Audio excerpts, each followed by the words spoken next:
here. Here I have it on. Or join my husband, you know, he's out there watching it. But I am glad that you're here. The kids are going to be glad that you're here. It is senior night. Most of you probably know. Those of you that don't know, after the show and they do curtain call, I recognize the seniors. Any of you that were not wanting to be roped in for that, you will not hurt our feelings if you exit. Because, you know, I talk about each one, and there's 14 seniors. So, breaks my heart. So there is 14 of them that I will be recognizing. And in fact, you can see the banner is up for senior night. It took me a little bit to do. I just put it up so the kids got to see it too. Some of them have been with me since their freshman year, so it's a through the years kind of thing. Oh, I see a couple of old ones in there too. I love it when they come back to visit. Evan, did you see him? Evan? So, anyway, it was a comedy.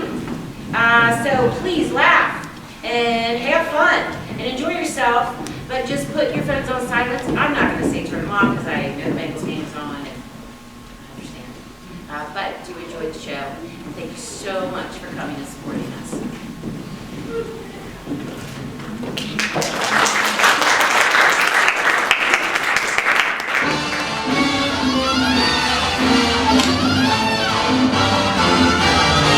I'm gonna live till I die. I'm gonna laugh instead of cry. I'm gonna take the town and turn it upside down. I'm gonna live until I die. They're gonna say, what a guy. I'm gonna play for the sky. Ain't gonna miss a thing. I can't believe J. Leslie Arlington is dead. He was just so rich. I really thought that old bat would outlive us all. Found dead right before his own birthday party. Well, how can they let all the other guys go home? They asked me to stay. Did they ask you? It's not fair. It's preposterous. What is the meaning of this? Have you ever walked into a spider web? In an old house like this, you can walk straight into a vast, intricate web without even knowing it, until it's too late. But what happens when the prey turns on the predator? Who gets eaten alive? Maybe it's you, because this web is a web of your own secrets and lies. I'm Casey Neptune, and I'm here to untangle that spider web strand by strand, because that's what I do. Sorry. What do you do? Oh, she's a spider exterminator, I think. Well, the spider problem around the old mansion has been pretty bad. But the owner of this place is just dying.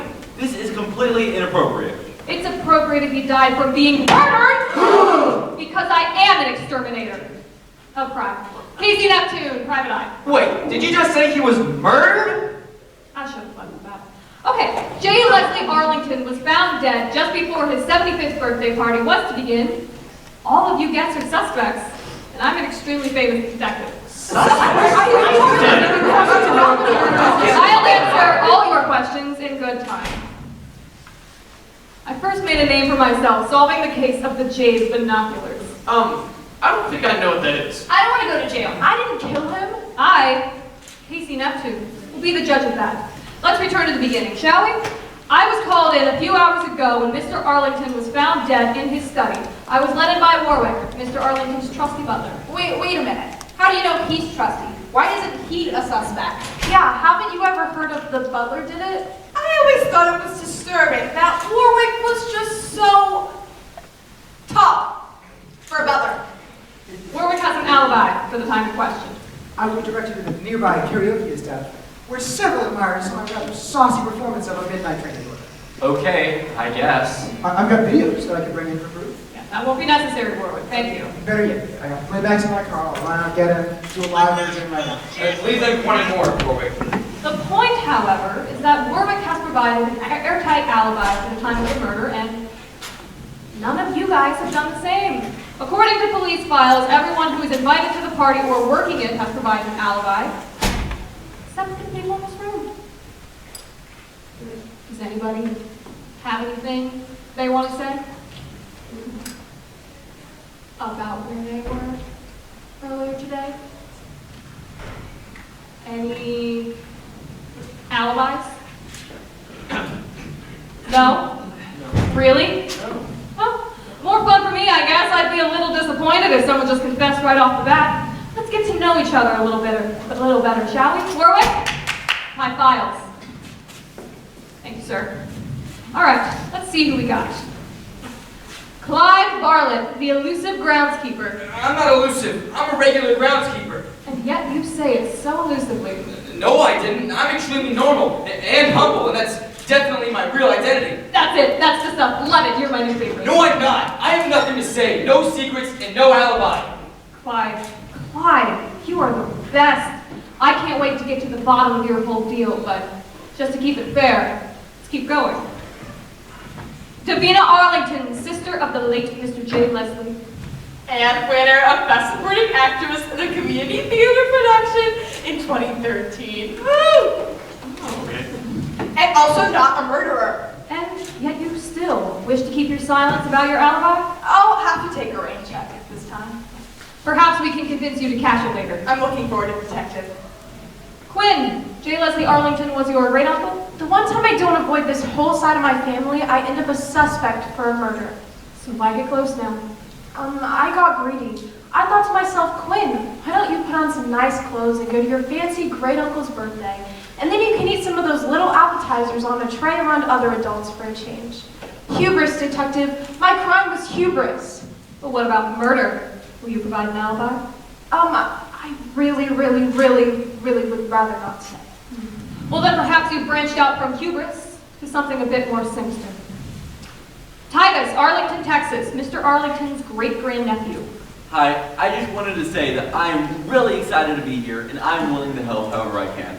I myself am a rising young detective. What? Okay, listen, kid. I don't know how they do things in the 6th grade or whatever. I am in high school. But no little upstart is stealing my case and the glory that comes with it. Did you solve the case of the haunted stapler? Did you? No. Yeah, who solved it? Detective Casey Neptune, that's who. And who the heck are you? Oh my gosh.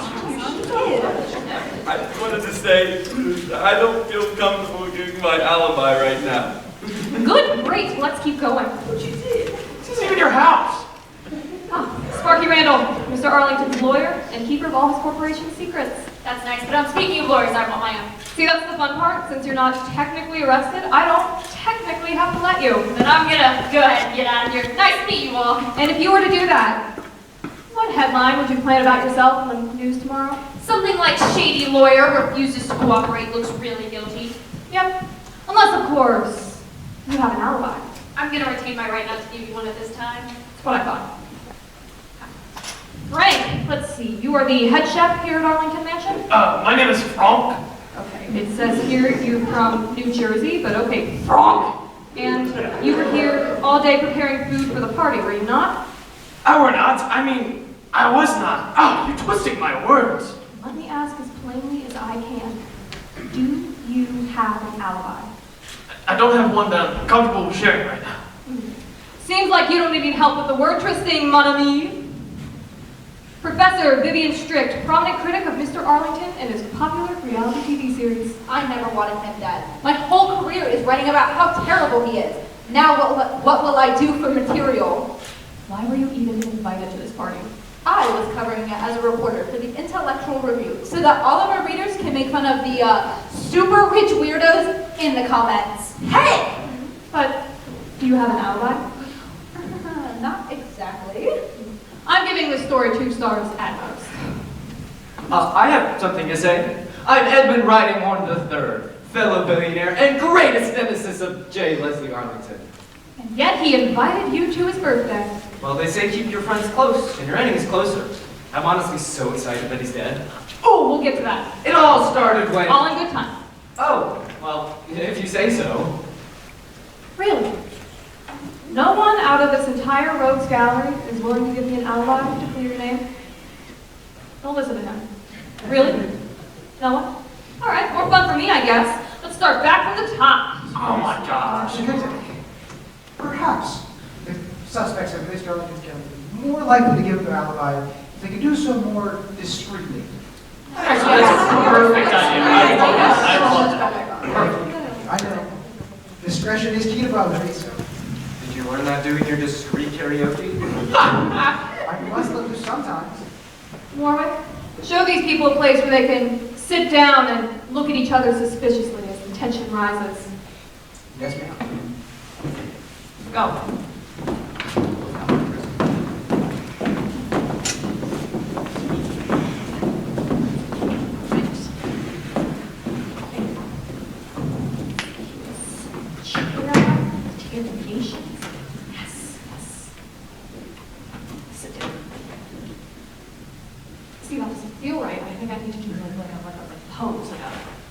Oh my God! Hey, Warwick! Who should we start with? Might I suggest Clyde? I know him from the work together in a minute. Yes, bring him in, bring him in. Clyde?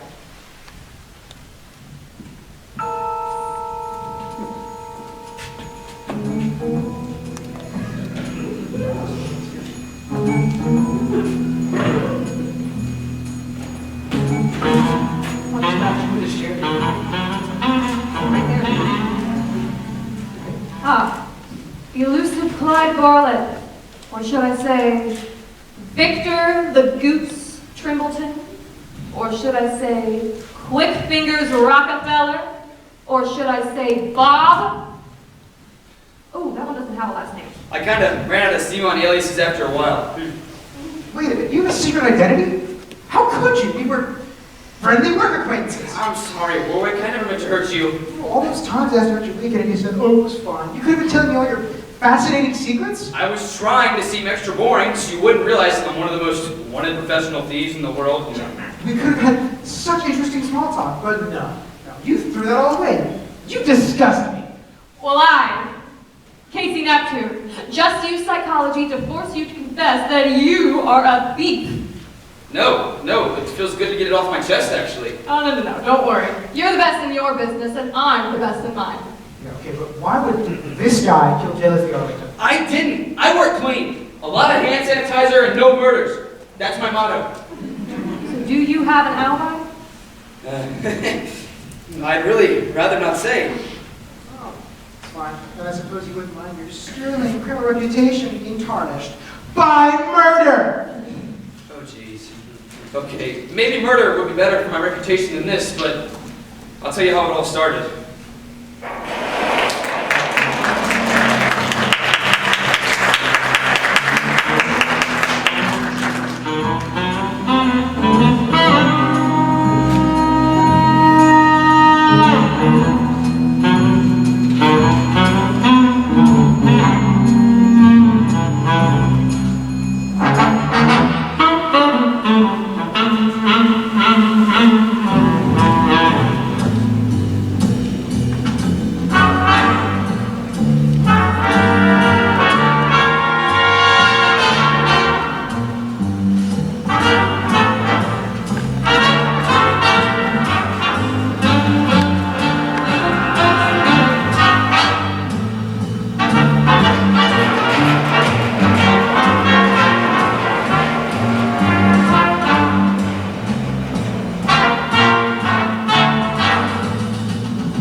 I barely made a sound.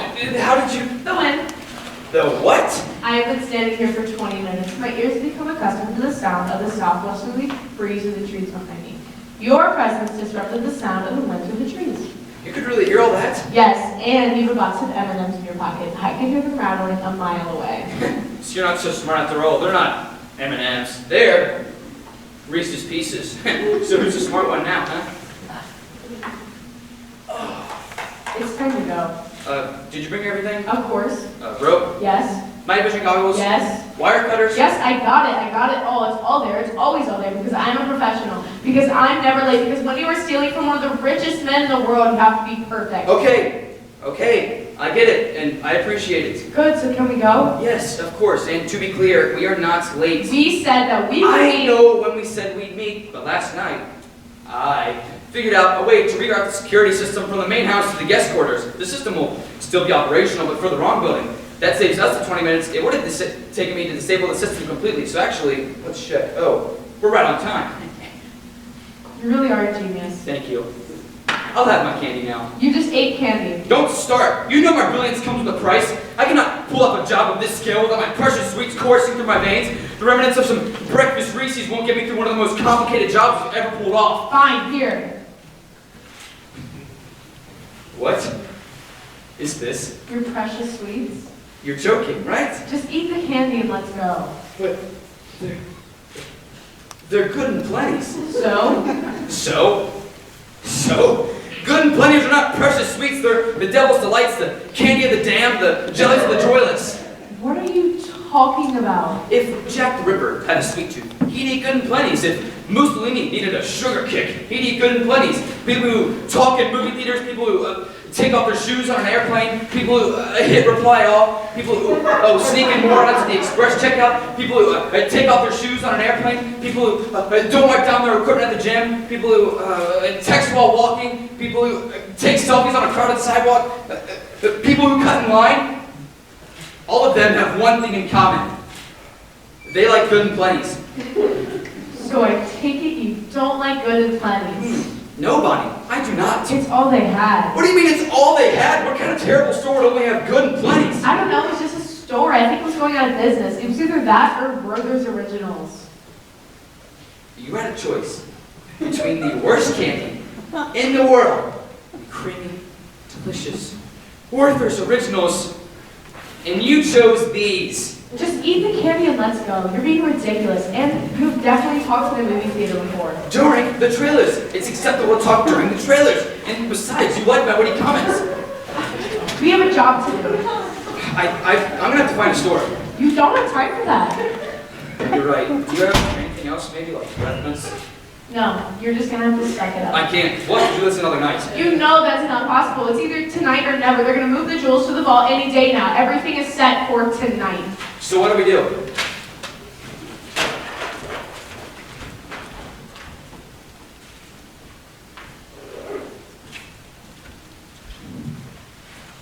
Hey, what about?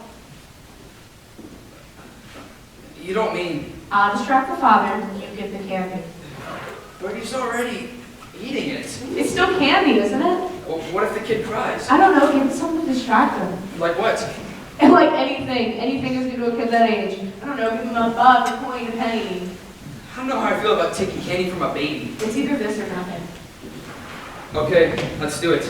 I can't believe I'm doing this. It was your idea! Yeah, but it's your stupid candy obsession. Don't question my methods! I didn't get to be the world's greatest thief by not eating candy. No, you got to be the world's greatest thief because of me. Go ahead. I'll sneak up from behind. Excuse me, sir. You see, I'm not from around here. I'm staying with my great Aunt Gladys, and her apartment is a bit dank. And I've come up for a stroll, and I found myself quite hungry. So I was wondering if you had any restaurant recommendations. But I do have some dietary restrictions, like gluten, definitely no gluten, and tomatoes, can't have those or I break down hives. And no shellfish, or just shellless fish. Basically nothing from the sea except seaweed and sushi. But I can't really eat sushi, so it has to be vegetarian sushi. But I had some vegetarian sushi and I didn't really like it. And no high fructose or even low fructose corn syrup. No dairy, definitely no dairy. And as far as meat goes, I do enjoy meat very much. But it has to be meat raisers within 25 miles of here. So if you have any recommendations, that would really help me out, sir. Give me that sweet precious Give me that candy. sweet precious recommendation. I need it or I won't be able to steal the I jewels. won't be able to steal that to my Aunt Gladys. Oh, whatever, you're not paying attention anyway. Whoa, hey, oh, excuse me, I'm sorry. It's okay. Ooh, I was so focused on my phone, I didn't even see him there. It's quite alright. I'm just finishing up research on the negative effects of candy on our society. My wife, when she was still alive, began this groundbreaking work with me, and sometimes I get too focused on finishing her legacy. Really, it's fine. I'm here with my son. We were going to get something to eat. Would you like to join us? I would love to, but I have plans. Or at least I thought I had plans. Let's go, Cornelius. Oh, and don't worry, it's not actually candy. It's a specially formulated nutritional supplement that I developed. I just sold the recipe for millions, so I'm rich. Shall we? Wait, Bonnie, where are you going? Stay away from me, kid. Hey, that's mine.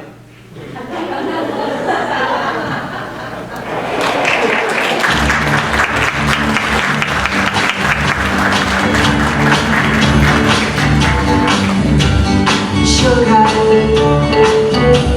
oh honey, honey, you are my candy girl, and you got me wanting you, honey, oh sugar, sugar,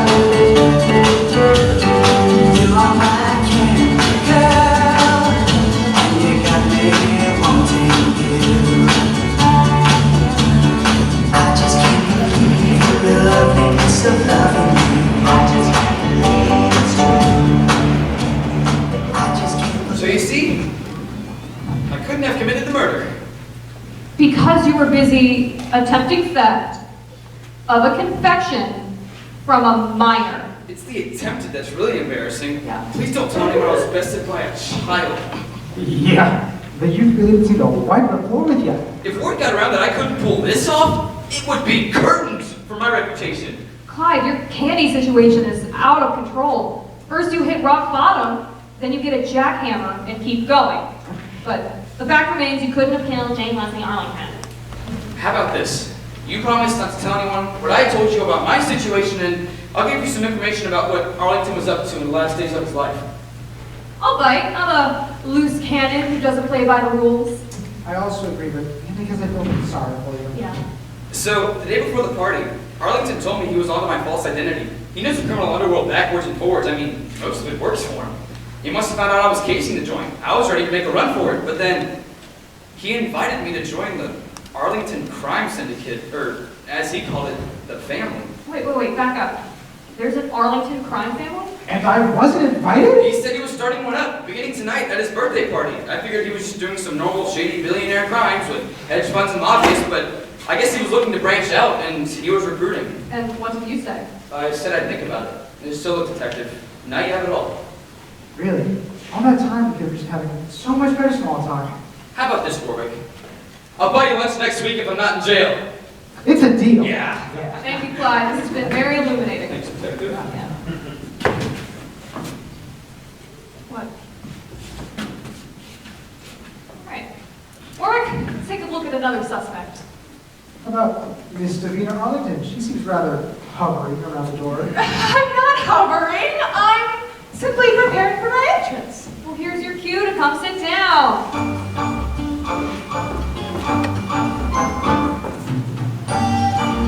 All right, Papa. I'm a day with nothing to lose, and that's exactly what I'm gonna give you. Nothing 6 weeks till Sunday. What?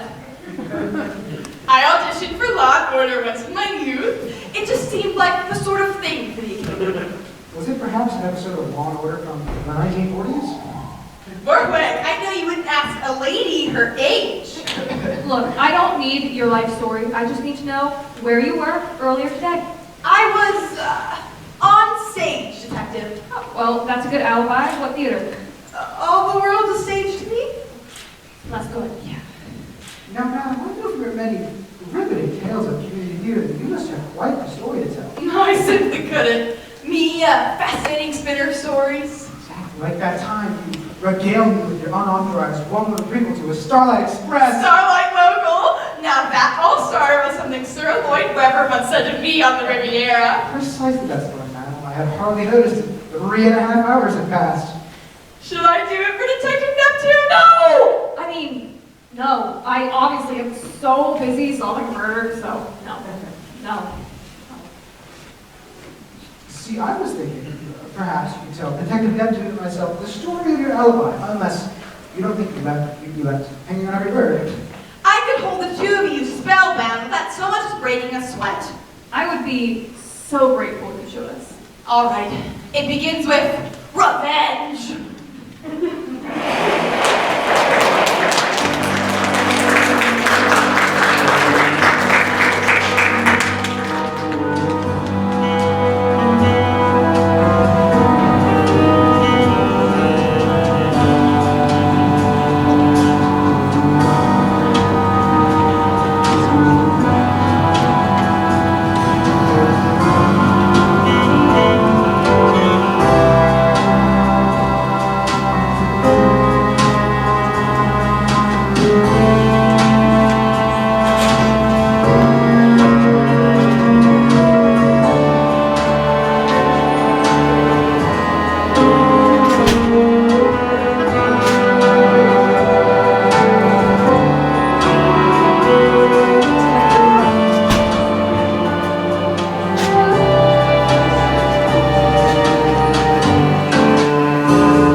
locked.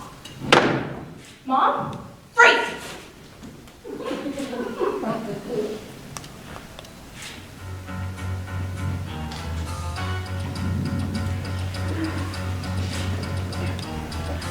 I made my step into the kitchen. I said, I'm going to reason, yawn and stretching. Try to come tonight. Alright, take a light, you pot. You're not the boss of me.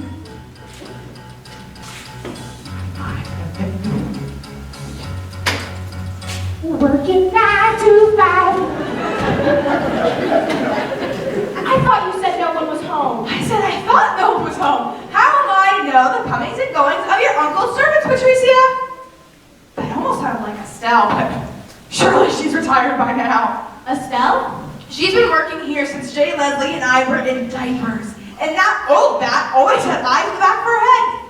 Did I ever tell you about that one time? Let's get this over with. We'll do story time later. It's not working. Try this. Do you want me to pick a lock or write a letter to Harry Potter?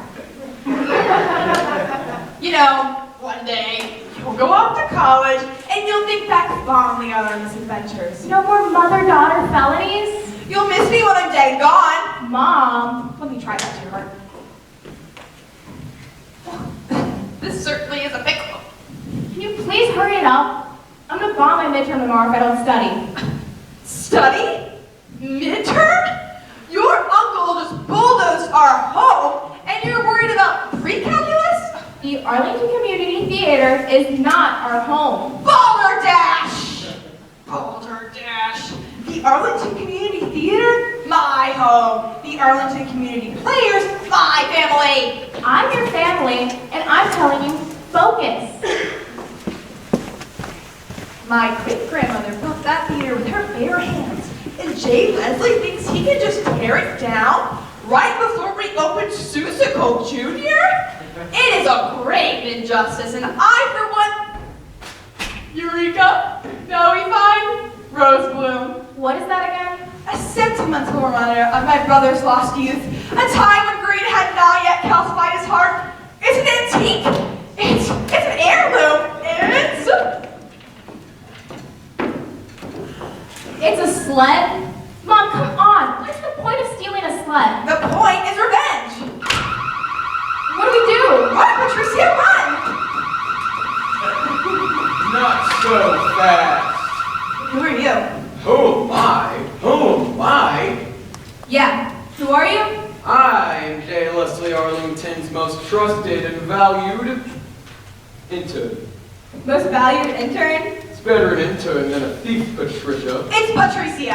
How do you know our names? J. Leslie warns us about guys like you during intern orientation. Listen, I don't care what you were taught during intern orientation, but that man just bulldozed the most important cultural institution in this town. Oh, that junky theater? Does anyone even go to that? I'll have you know, our production of Nonsense 2 broke box office records. How dare you? Do we even know why he bulldozed it? Your uncle has never appreciated the arts, Patricia. You know that. He said he didn't get my bold reimagining of the misunderstood masterpiece, Cats. Nobody understood that, Mom. You released feral cats into the audience during curtain call. It's called art, dear heart. It's not art if no one's taking a risk. Of catching rabies? What are you doing? Calling the police? Jared, honey, no. Please don't. What are you doing?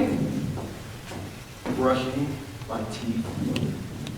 Listen, Jared. Leslie was our family, and I'm sure you understand how complicated family can get. Stalking and robbing a billionaire is pretty cut and dry. Stalking? That man is my brother, and I know him better than you ever could. When Jane Leslie was just 8 years old, our parents got us that sled for Christmas, for the both of us to share. All day long, Jane Leslie insisted I drag him up the hill, and each time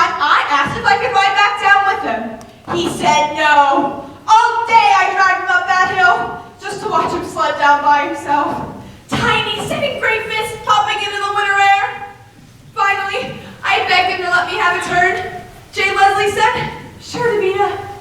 Just as I stepped on the rose blow, he kicked the sled out from underneath of me, and I plummeted to the ground, cutting my lip in the process. There's still a scar, Jared, and that is why I never got work as a screen actress. It was too unsightly for close-ups. My scar meant I had a face for the stage. Okay. Davina, that's not true. Jared, hand the phone. I'll take it from here. Jared, are those the housemaster's teeth? That's the third time this month. We've talked about this. You're brushing his teeth willingly? Ew, Jared. I'll have you know, I'm going the extra mile. I can feel my promotion. It is right around the corner. Oh, honey. I've been an intern here since 1959. Yeah, the Arlingtons don't really do promotions. Here, take these. What are these? Key to J. Leslie's Sea Closet. 6th floor. Row after row of dentures. Go nuts. Literally went to Harvard still. Oh, that's nice to hear. Still, is that you? I haven't seen you since, You were a teenager, I suppose. You moved out of Manor. Do that program. How was that? I left for Poughkeepsie's Players.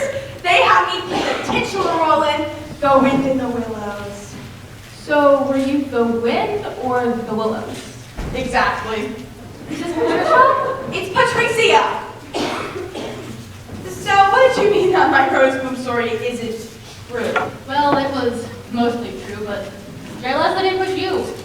You pushed him, and frankly, he had it coming. What are you talking about? What are these teeth marks in the corner? These are his. You shoved him down and he hit his mouth on the edge. Then what is this scar? You tripped over your boots and fell in your feather pill moments later. Look, Savina, I know it wasn't easy growing up with J. Leslie. He was rude and abrasive, and he took things that didn't belong to him all the time. Just like he took your poor theater away. But that day, in the snow, you finally pushed him back. So you're telling me that these hands, my hands, the hands of an artist, pushed my own brother down Mount Crumpus? Yes, Savina. I can't believe it. I won't believe it! How dare you tell me that my childhood trauma isn't real? Look, it's been great to catch up, but I really gotta go. Poor Tanya and Kathleen have been cooped up all day. Who are Kathleen and Tanya? They're my pet piggies. I got them at the state fair. Oh, Tanya. What a ham. Cute. So I'm gonna take this sled. If that's what you need, take it. Heaven knows your brother can afford a new one. Just make sure you're not taking something that belongs in the past. Hello? Oh, hey, Chuck. Tanya ate what? Oh my, I'll be right there.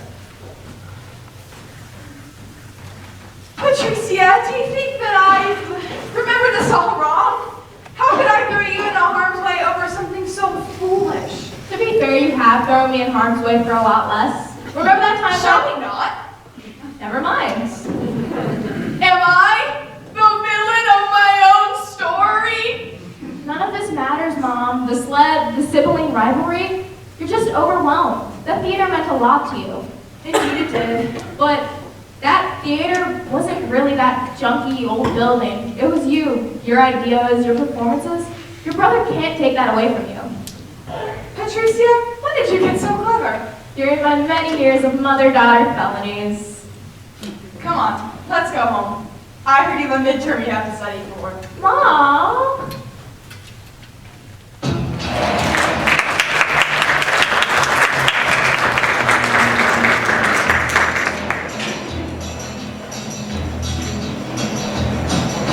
You keep saying you got something for me,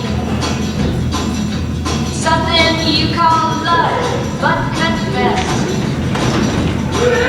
you've been a messin' where you shouldn't have been a messin', and now someone else is getting to know you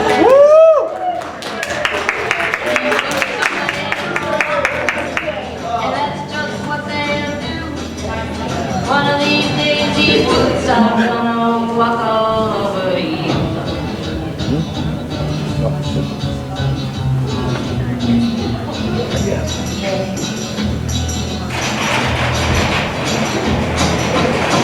keep lying when you ought to be truthing. That is quite the story. So you can see, Detective, that my one true crime was caring too much. Well, that and breaking and entering. Well, that too, but more importantly, not murdering my poor brother, J. Leslie Arlington. I am just so hung up on the character. He seems very charismatic. Handsome, for sure. Okay. And then you could also see why I couldn't share my alibi without incriminating myself and my daughter Patricia. And I've heard that the lighting in prison is terrible. And the butler in this story is still just catching me. Oh man, am I a theater lover? Do I love theater? Does this mean I have to wear those shirts with the funny little masks on it now, or? Please don't, Warwick. Okay. Davina, I think we can keep this between us. Like an actor's secret? Or a regular secret. That is, if you can tell me anything weird your brother said last time I spoke to him. I'm only too happy to disclose. For when I begged him with great gnashing of teeth and rending of garments not to tear down the theater which I have built my life upon, he told me that my time would be better spent elsewhere than the realm of the imaginary. Abandon the imagination of theater? Impossible. And instead, focus on becoming a member of the family. And then I said, I am your sister, thus already a member of your family, you fool. And then he clarified that he meant his crime family. And then he wouldn't speak to me about my theater after that. Thank you, Miss Arlington. Your secret's safe with us. Would you please tell me where your next season is taped place, and I'll buy a season subscription. You may take a bow, but don't go too far. Wait, who's she bound to again? Alright, who's next, Warwick? I'm intrigued by Quinn. She seems normal. Suspiciously normal. Well, you know what they say, detectives. Still waters often run deep, so.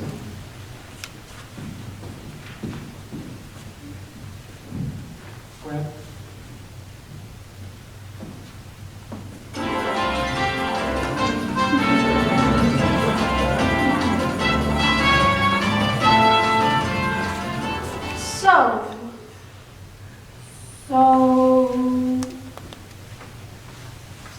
Here we are. Yep, we're here. So they say. So they say. Or do they? Detective? You don't like ask her about an alibi? I was doing a tactic. Come on! It was working. I'm scared. Sorry. What was your relationship with your great uncle like? Look, we didn't have a lot in common. Last time I talked to him, he asked me what my daughter wanted for Christmas. And I said, I don't know. So he said, okay, I'll buy her a congressman. Everyone likes one of those. And that made you uncomfortable? I mean, first of all, where would I even put him? And Uncle Leslie, he was, you know, kind of... Evil? Well, that seems wrong to say now that he's dead, but I guess so. I mean, I'm no angel either. Well, would you like to get it off your chest and tell us your secret, or? No, I can't. The thing I've done is upsetting. More upsetting than murder? Some might say it is murder.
themed birthday. You know, with blue milk and lightsabers, but most of all, a Chewbacca.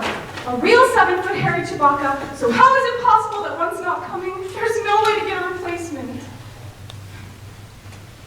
Siri, show me the Dodgers game. In my time zone, and also wear my socks, the nice ones, not the sweat socks everyone wants me to wear. Dad, you can't just ramble at Siri nonstop. You have to ask it a specific question. I don't want to ask questions. You told me this thing was smart. She's the problem, not me. Look, I'm gonna have to call you out. Dad, what's that in your hand? I don't know. I just found it on the kitchen table. Uh-huh. Are you sure it isn't an ice cream sandwich? Seriously, I don't know what it is. I think it just squeaked at me. So But I know you're in Peyton's little game. Every time he brings you an ice cream sandwich, he puts it in a little brown paper bag just like that one. Well, that's because Peyton loves me and you're mean. No, I'm trying to keep you alive. Your last checkup was terrible. So put that ice cream back in the freezer now. Siri, find me a lawyer so I can have my daughter sued and put in jail. First, you get your insulin levels down, and then we can talk about you suing me. And then when the stormtroopers came in, and they're like, stop right there. But you want to stop right there. I know, honey. I was there. We both saw the movie. But remember the part where that, I do. I really do. But honey, you have to get upstairs because in less than 30 minutes. And now the Star Wars party is going to eat cake and they're finally going to get a hamster.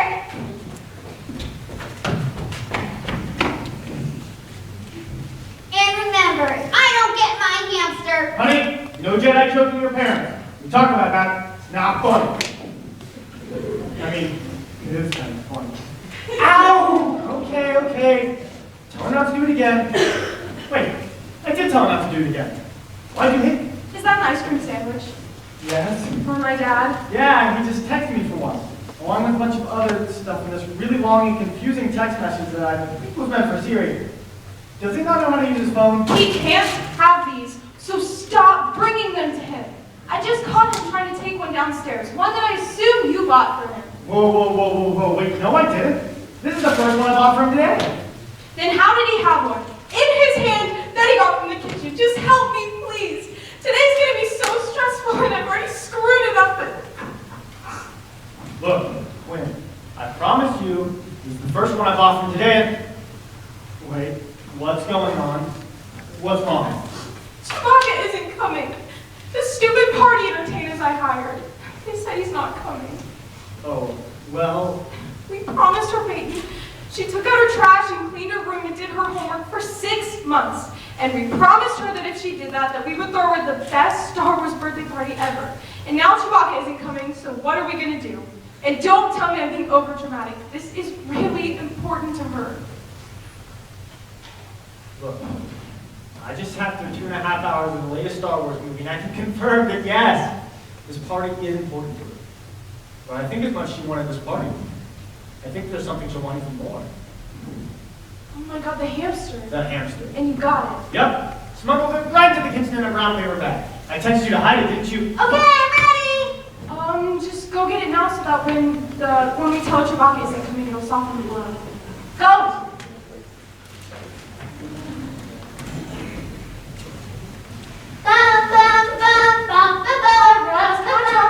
Never, you rebel scout, now die! We talked about this. You're Rey, not Palpatine.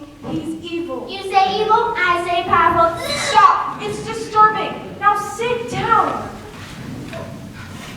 Hon, the thing we talked about, it's not here. What do you mean it's not here? You said it was on the kitchen table. I know, but it's not here. Oh my god, why can't you ever find anything? You tell Rose everything and I'll find it.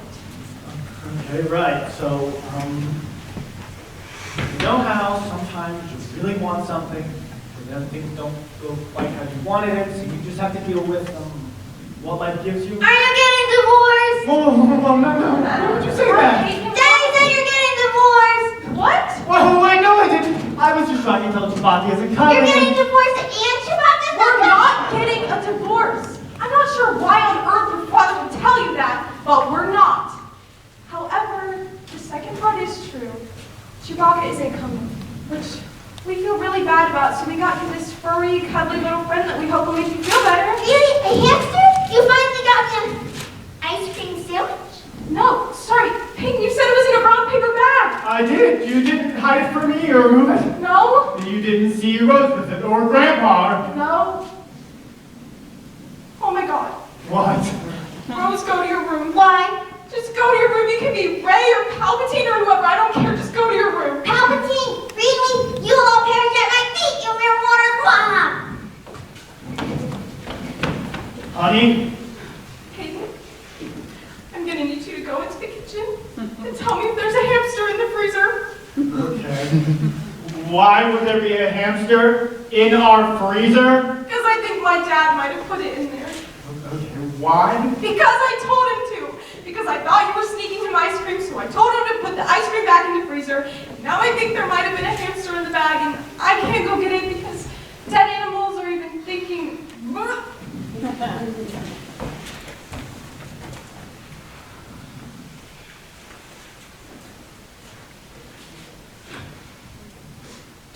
Is that it? Is it? Frozen. And it? And very dead. No, I really don't want to throw up right now, so just shut up and let me think.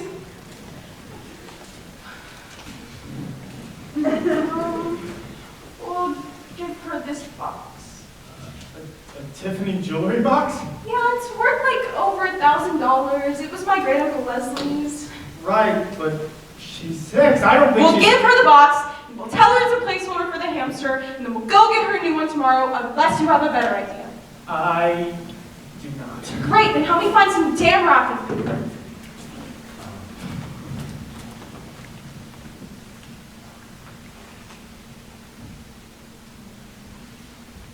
Always tell me how to live my life. I served her 2 damn wars and they treat me like a child. If I want my ice cream, I'll have my...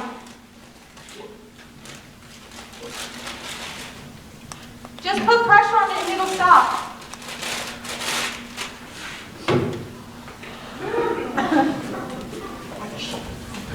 Hush, Pete, you don't need to go to the emergency room. You cut yourself on a pair of Rose's scissors. I know, but I still can't look at it. I fainted the sight of blood. You know that. Yeah, I remember our honeymoon. I didn't give you a hard time about your whole animal gagging thing. You can at least be a little more supportive about my... You're right. I'm sorry. Just please don't faint today. Now stand back while I wrap this.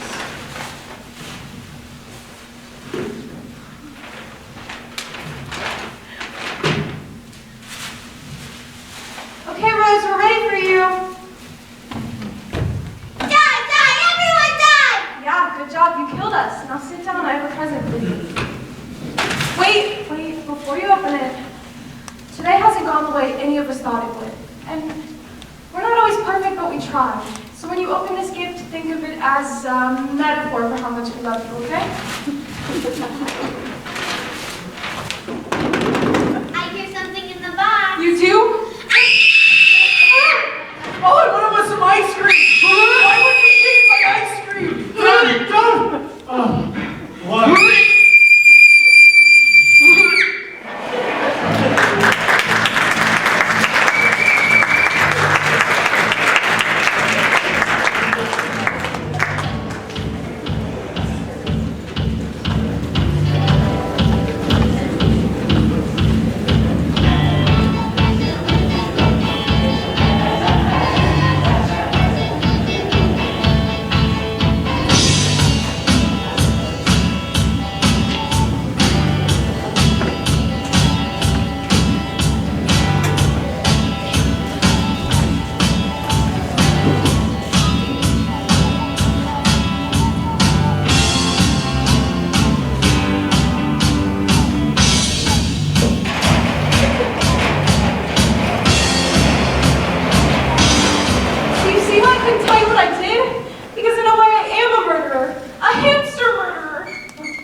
I love accusing people of murder, but I feel like you're being a bit too hard on yourself here. Murderer of hamsters, detective.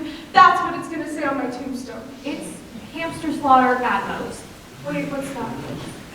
So it's like manslaughter, but for hamsters. Yeah, there's no intent. No jury would ever convict you.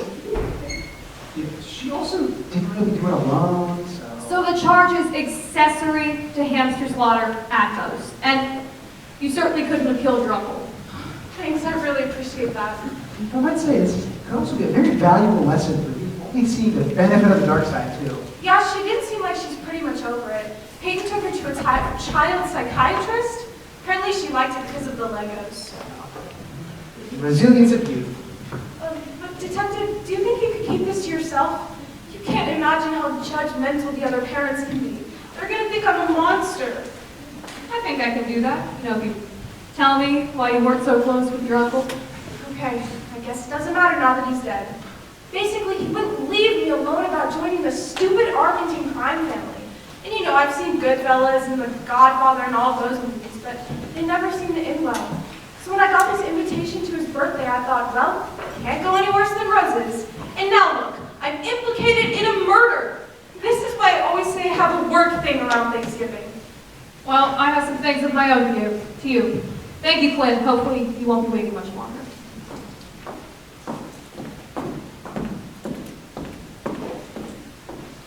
Who is next, Warwick? How about young Titus, madam? Ah, the upstart, the pipsqueak, the so-called teen detective. Yeah, bring him in. I'm sure he did it. Sense a bit of animosity towards him. Look, I get it. I'm old news. I'm washed up.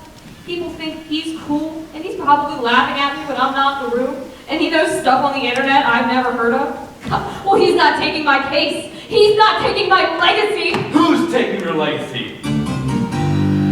Never fear, I'll help you solve the case of the missing legacy. No, I mean no. I clearly do not need your help to just sit. Okay, I just thought it would be nice to offer. You can offer me one thing, kiddo, and that's your alibi.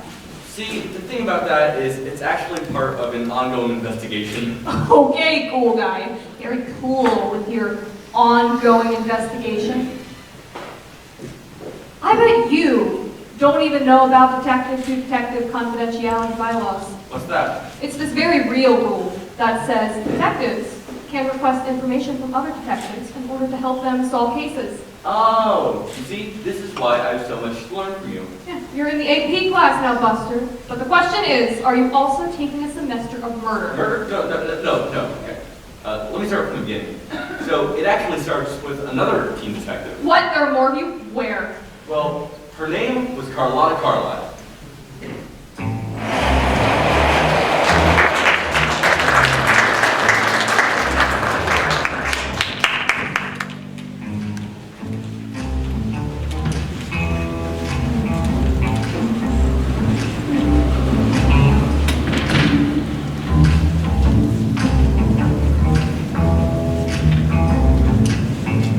Marley was dead to begin with. Marley was living proof that a German Shepherd and a Chihuahua should have made.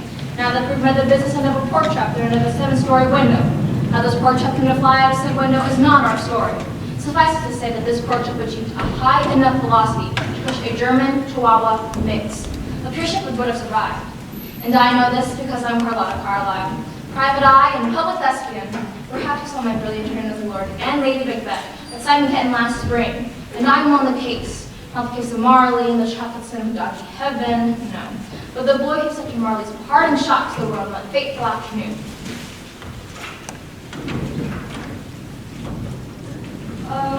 It's a nice day today. Yesterday was better. It's still a nice day, and tomorrow will be too. Unless it rains. As the detective with a perfect record, I could recognize the dulcet tones of a coded conversation, and there was funny business afoot, and these were tearjerkers if I'd ever seen one. I mean, too bad I haven't had a sense of humor since the 3rd grade. Ah, what was that? Chumpy much? Sorry, I've never done this before. I'm not here for your life story. Right, you got the thing? 2,000 words of B+, A- level ruminations on the war to end all wars. And why that didn't really work out. Great. So if I didn't have my great-granduncle's birthday to go to. We're done here. Let me know when you're ready for your next one. Oh. There was something familiar about that voice. Not the one coming through a paper bag. That sounded like every other voice coming through a paper bag. But the other one. And then I remembered. It was a clear day in September except for the impenetrable fog on Simon Kent's hallowed stage, where moments earlier I had redefined the modern musical, and then I heard it, that voice. Hi, my name is Titus Arlington, Texas. Give me a B! 2, B, or not B. That is the question, but what? Whether he's noble or in the mind, yes, except for the slings and arrows. Thank you. Slings and arrows. That's more than enough. Rapping Hamlet that day like a man who was trying to destroy theater was a cry for help. And here it was again, thankfully trying not to rap, but there was something fishy in the state of Denmark and in Kentucky. And it was my mission to find out what. That required a little leaning, hard on my favorite stool pigeon. Marty had a penchant for playing hard to get, until the getting got good. Battle order, having ducks, cats, scoffers, and skinnies at the print paper at the old mill. The old mill looked like my freshman English teacher, like it hadn't been touched in years. But unlike when I played every single role of Becky's legendary Waiting for Godot, including Godot in full draft offstage at Sophia Elementary, I was at a loss. I saw my perfect work flash before my eyes, but then I heard it, that voice. You didn't say you wanted it in English. Not that one, this one. I speak English. What other language would I want it in? I don't know. I'm not inside your head. How would I know what language you wanted in? I don't even know what language this is. I cannot turn this in. We offer translation services at an additional fee. You are seriously going to charge me? You're seriously trying to rip off the poor, hard-working Brazilians who've outsourced their work to the equally hard-working but even poorer Angolians? I'm not a bad person.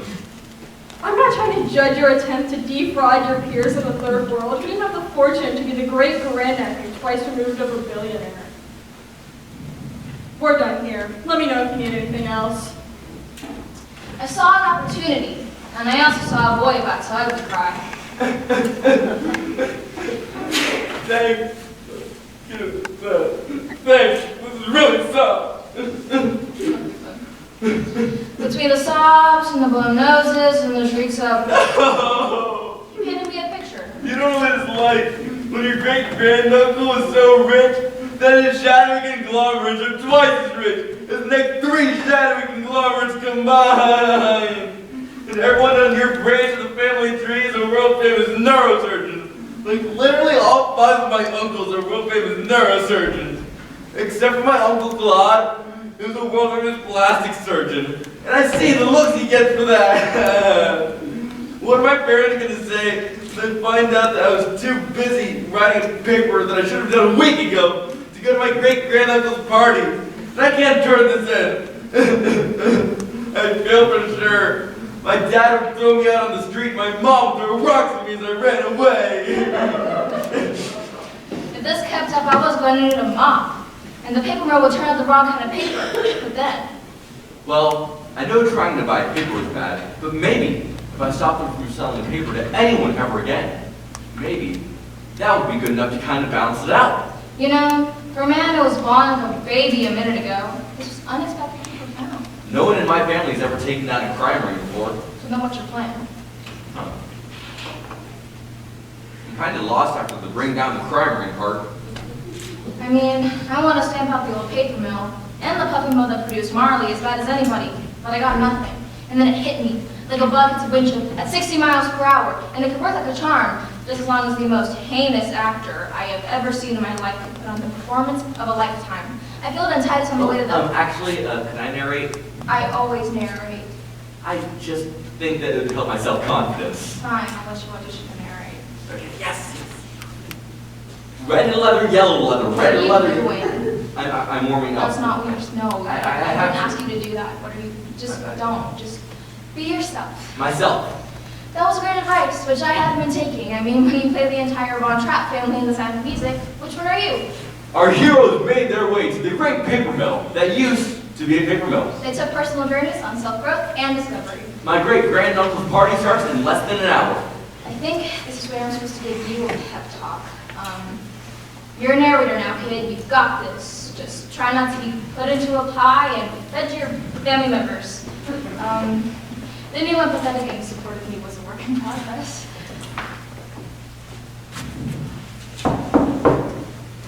State your business. We want to see the wizard. And with that, the paper mill was on its way. Aye. They were about to catch a strong whiff of rat. By this time tomorrow, the paper will be empty, and my perfect bird will be shattered like a stained glass window after our harpoon strike. Hey, is there any way we could speed up this whole song and dance? I have my great-granduncle's birthday party to go to, and... You bought the World War II paper. World War I, actually? You wanted to rip off the poor Angolians and Brazilians. Sorry, force of habit. I come from a rich family. Is there any way we could make this up? I have a lot of assignments coming up. Do you have a VIP experience, maybe? Tex was wearing a wire, but it was wireless, and it wasn't any place she was likely to find. I mean, unless she spent time as a prison guard. Welcome to Oz.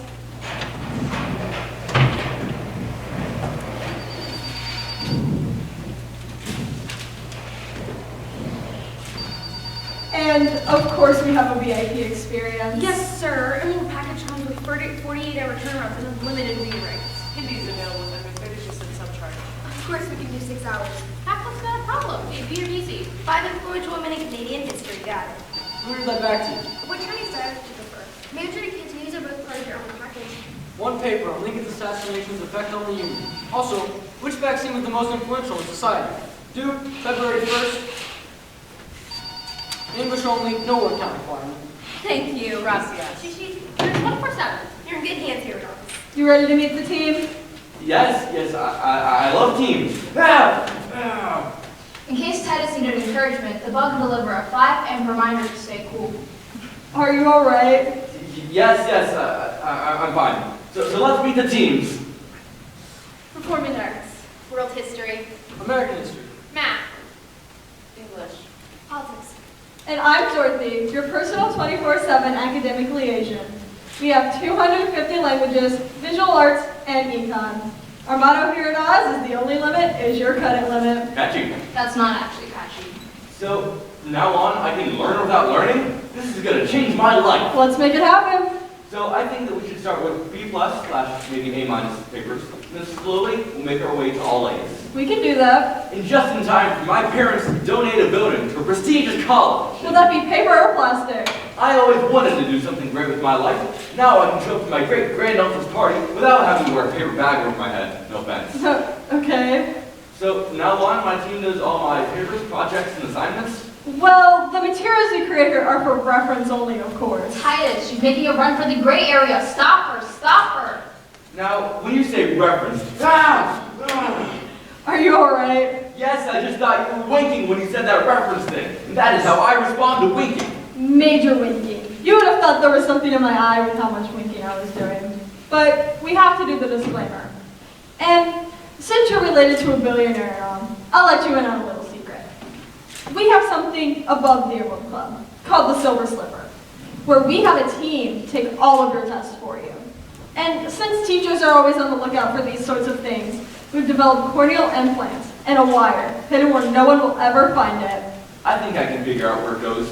Speaking of which, you got that, Carlotta? Got it. And with that, the paper mill was closed for good. Shall we? The boy was unfashionably late to the party because he was stuck doing network news and cable shows, which is a pretty good excuse, at least in his family. And the boy went to his teacher and begged for mercy on the assignment. And because he had just taken down a crime ring, he only got docked a letter grade. 2 months later, the boy Titus joined Carlotta Carlisle on stage in her avant-garde adaptation of Romeo and Juliet, Romeo Rocks. Since she was already the writer, producer, and director, she only played the role of Juliet. Our now dynamic duo would team up once again to take on the mysterious pork chop dropping death of Marley, a mix between a shepherd and a chihuahua.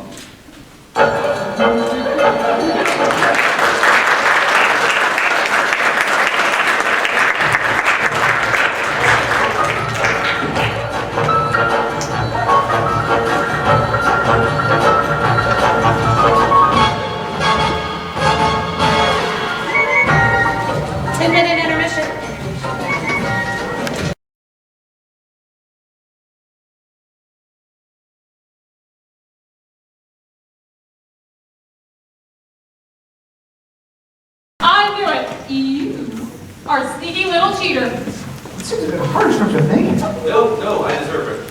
What I did was wrong, but I feel like I had more than made up for it with taking down the paper mill.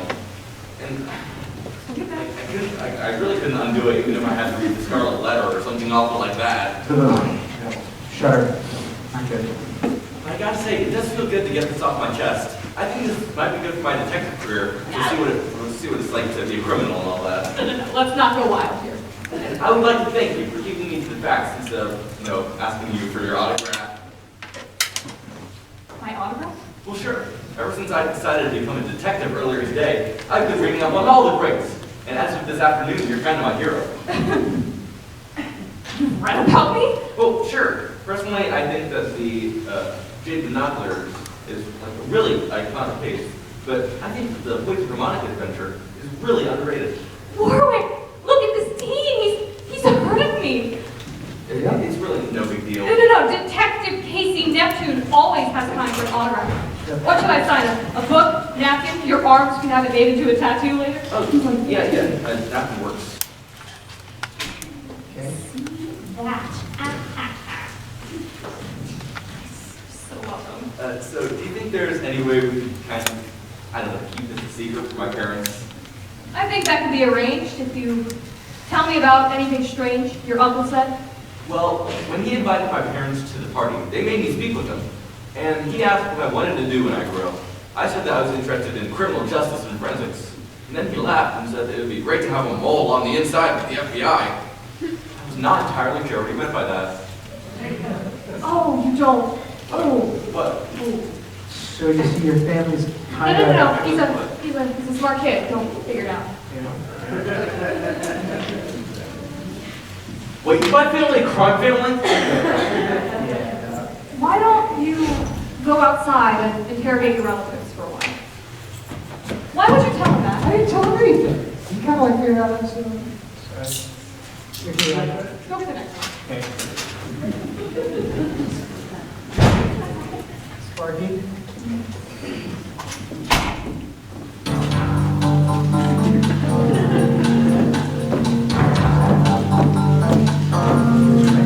This is Sparky Reynolds' wife. I'm afraid I had to drop that squire since I got disbarred in Chicago. Oh, I'm terribly sorry. Apparently it's not your fault. Buying jacuzzis for judges is not allowed, and you're supposed to attend law school. What a world. I bet you had to buy a lot of jacuzzis to keep J. Leslie Arlington out of court. I'm gonna take the fifth on that one. That phrase, do you ever wonder about that? Like the fifth of what? You know, the fifth of... I don't think I know her. The right to remain silent? As a lawyer, shouldn't you know that? And I guess as a big detective, shouldn't you have figured out which one of us is the murderer already? I think you're doing a great job. I know I'm doing an amazing job. All I need is for the snake oil salesman to start talking and give me your alibi. Now, detective, I'm a reasonable person. You're a reasonable person. I'm reasonable too, right? Yes, you're more reasonable. And I'm sure as reasonable people, we can all come to a reasonable agreement. And what would we all be agreeing on so reasonably? The amount of money that's going to make this go away. I didn't become Detective Casey Neptune by putting a price on justice. That's okay. Who doesn't make mistakes? Traveler's check, so big things like you. No. You're the one who made the mistake here, Randall. So give me your alibi. You really won't take money? I know a guy who gets pretty good hockey tickets. Yes. You must really have something to hide. It's just not a story that looks fantastic for me. What's based on really circumstantial evidence. Start talking, Sparky. Unless you want to hire a lawyer of your own for a murder trial. All right, but remember, you've got to be impartial.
here at Arco, Sam?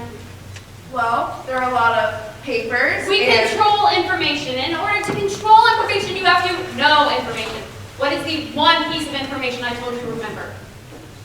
Information. Almond milk, Sam. Almond milk. It's the same order every day. There's no day when I'm not lactose intolerant. There's no day when I am tolerant of lactose. I have a lot of messes to clean up today, and I need my coffee. Should I get some for the people in the lobby, too? They're here already? Yes, and coffee for Pete's sake.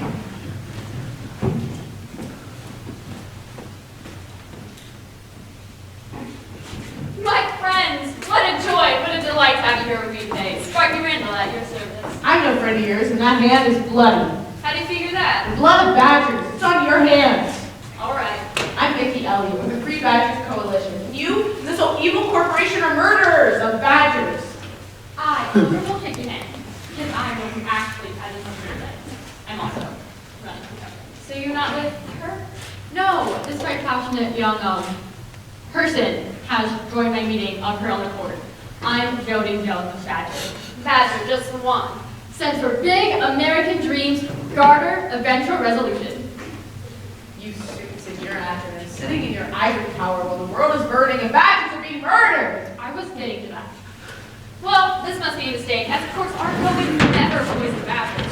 Well, you see, that's where we have to gently push back, as our mutant survey yields over 200 dead badgers all around the lake. That could be because of anything like, coyotes or cougars or perhaps teenagers.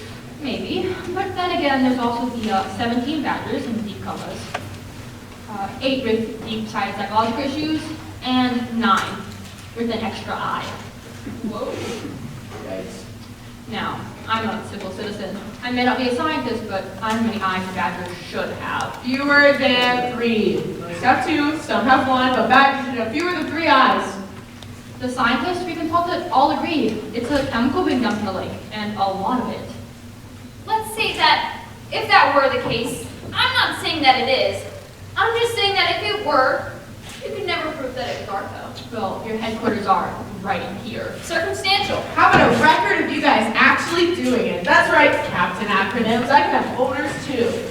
See those guys in the Arco jackets pouring that mysterious liquid into the lake? That could be there for any reason, like making sure there's enough geese.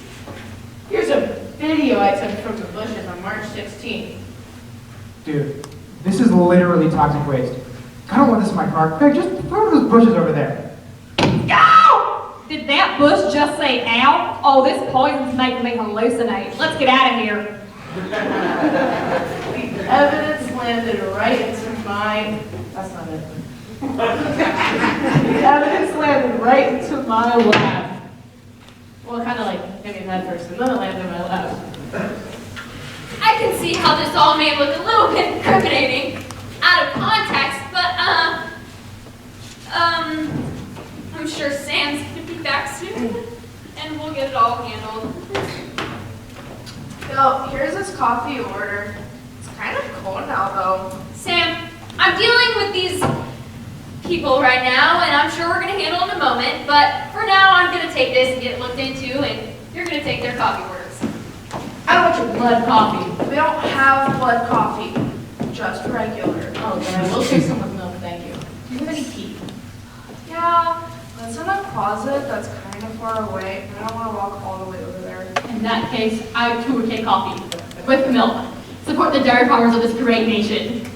Okay. Now, I normally don't condone everything foliage, but this is a very strong case.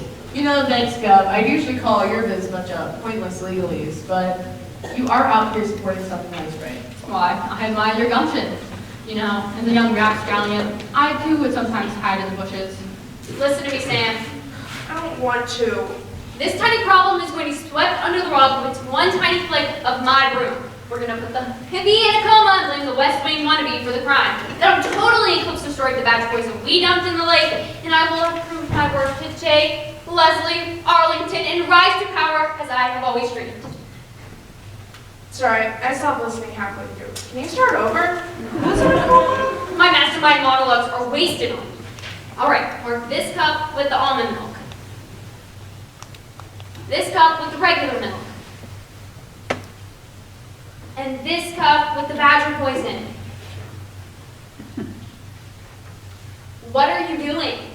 Drawing a little badger. You can't mark the one with the badger poison in it. They all have to look the same. Chill out. Two badgers. That's gonna look weird.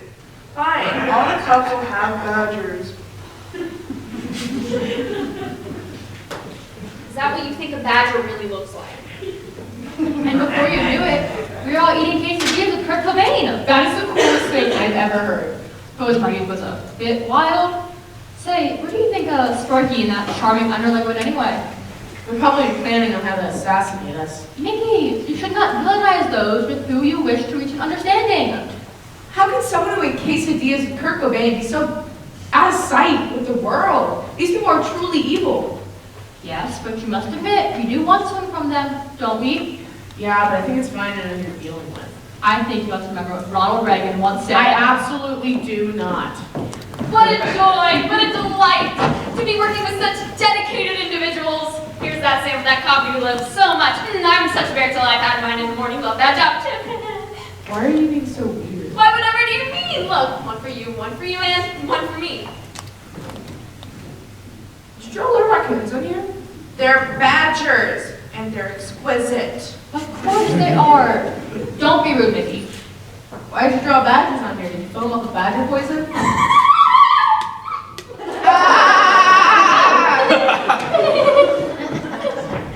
I noticed how no one is saying no. Mickey, you feel it's a little aggressive to assume Sparky here is enacting good faith. They left with a bottle of poison and came back with these cups, and now everyone is laughing maniacally. Are you not seeing this? Mickey, accusing someone of poisoning you can really damage a potential friendship with a political ally or donor. Yeah, I'm not going to polite myself in Oklahoma, sorry. Oh, hold on. Sam? I forgot about the something. Sorry. Forgot about what? Yeah, Sam, forgot about what? Everybody get off my back. No, especially not in this instance. We wanted to make sure everyone got the correct coffee that they ordered. That one had the, better badger on it. I'm not drinking this. No. See, they all have badgers on them. As a sign, because we care. Makes you feel better if I just switch with me. No, see, that won't be necessary. Let's all just calm down and drink our lovely beverages. Why don't you drink yours first, Sparky? All right, Sam, are you sure this is the correct one? Yeah, totally. Is that a yes? Yeah, burrito. Come on, Sam, I need a yes. Yeah, or whatever. Micromanage much? No, not whatever. I need a yes. These absolutes. Yes, no. What do they really mean? They mean I need you to do something for once and tell me if you are absolutely certain this is the correct cup of coffee. I am absolutely certain. To badgers everywhere, however many eyes they may or may not have. That's lovely. Trust. See, Mickey, that's the beginning of a conversation. Yeah, but it seems like it's going to be a weird one. Sam, what have you done? You're the one that told me to do something, Sparky. You. Yes, me. I am absolutely certain. Certain that this. It's regular milk, isn't it? I wanted to say it. Go ahead. Certain that this is regular milk. And for those of you who don't know, Sparky Randall is in fact lactose intolerant. But why? I insulted her constantly. That's probably why. No, Sparky, it goes deeper, darker, more insidious. Everyone insults me. I'm useless. But you make me do things. Afraid to ask, but what things? Terrible things. When the doorbell rang, I had to answer it with my own hands. When we ran out of clicky pens, who had to get more? Me. And I, forgive me, I stapled things like someone whose uncle isn't important. Like nepotism doesn't exist. Ew. Nepotism is when you get something because of who you're related to. Oh, so you're just not trying to do things? But Sam, I had that your work to prove my work to J. Leslie Arlington. I was willing to poison them for it. Wait, what? I'm not one to say I told you so, but I pretty much called it. And now, never again will I not watch YouTube videos under your tyranny. And soon, your tummy will become a nightmare while your little birdies fly away unharmed to ruin your career. And my uncle will stay important forever. You monster! I'm sorry, so you really gonna poison us? I figured poison got me into this meeting and could get me out. I'm sorry, Mickey, I never so dismissed you. I just never thought they would resort to poison. So there's a really urgent meeting I gotta get to down the hall, so just a moment, my friend. Geraldine. I think it's time to reach a productive compromise. Quit joking around, this is a serious situation. Oh, you can take care of your situation, all right? But as soon as you promise to never poison the creatures of the lake again. And if you do, I will release this recording I'm making of this meeting right now, and your career will be over. Chalk it up as a loss, I guess. I gotta get out of here. Hey, score one for the badges. Look who got off their high horse. I admit, I was getting a little overly focused in my career. You help me remember why I got into politics in the first place. I wanna get in the bushes and really clean stuff up around here. Maybe I should get out of the bushes and run for something for once. I think we could make a great team. Why don't you come by my office tomorrow and work it out? You know what? I'd like that. Can you two please stop talking like that? I find it very offensive. What's offensive? Doing things. Enjoy doing nothing while you can. If you ever harm another person or woodland creature again, you'll be hearing from us. You mean I'd have to, answer the phone? Oh, that's just the beginning. There will be emails. No. We're gonna schedule meetings every week. You wouldn't. I will fax you. God help me, I will send you a fax. No! Goodbye, Sam. For now. No! I hate doing things!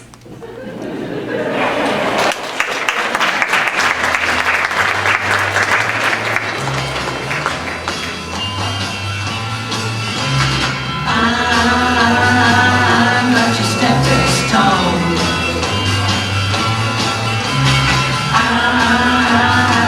I'm not your stepping stone. You're trying to make your mark in society.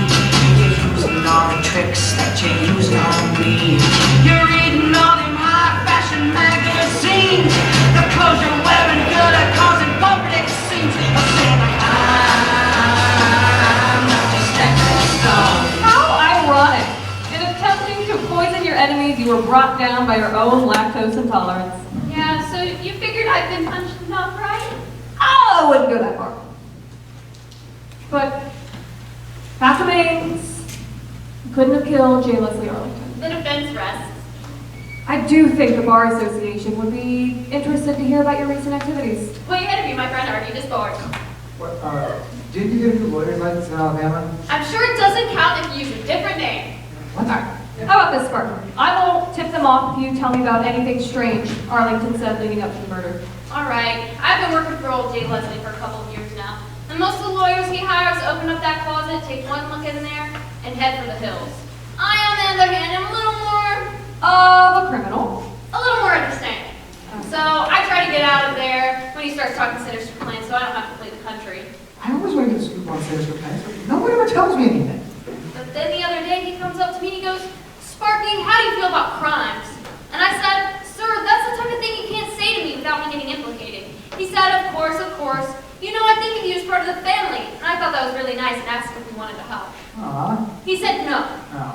What do you think about our family getting into organized crime? I think we do really good and we could use you. I just stuck my fingers in my ears and ran away screaming, la la la, I can't hear you. He just laughed like a hyena and said, you'll see.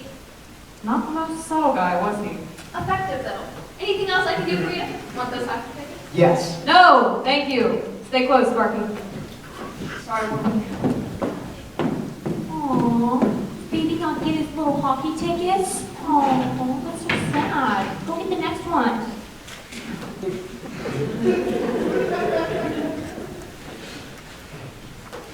Ron?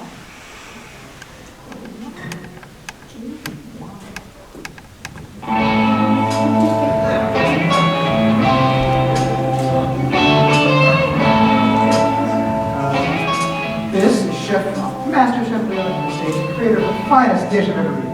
I told you, Warwick, you cut up hot dogs and put them in your mac and cheese yourself. It's so incredibly easy. No, I know that, but it just tastes so much better when you made it. Warwick, you simple soul. Well, I hope you have a simple answer as to where you were earlier today. I was, out.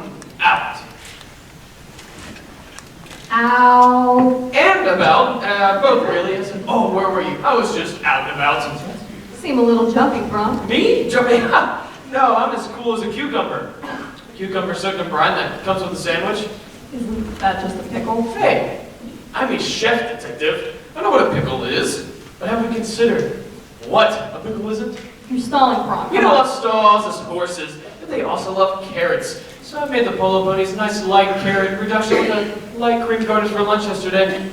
There's a lot bubbling under your lid, Bronk, but the question is, what was on your menu earlier today? Pork chops, I think. Yeah. I was thinking some honey glazed murder. Whoa, enough. It wasn't murder, but exactly wasn't, kosher either. You better hope your alibi passes FDA inspection.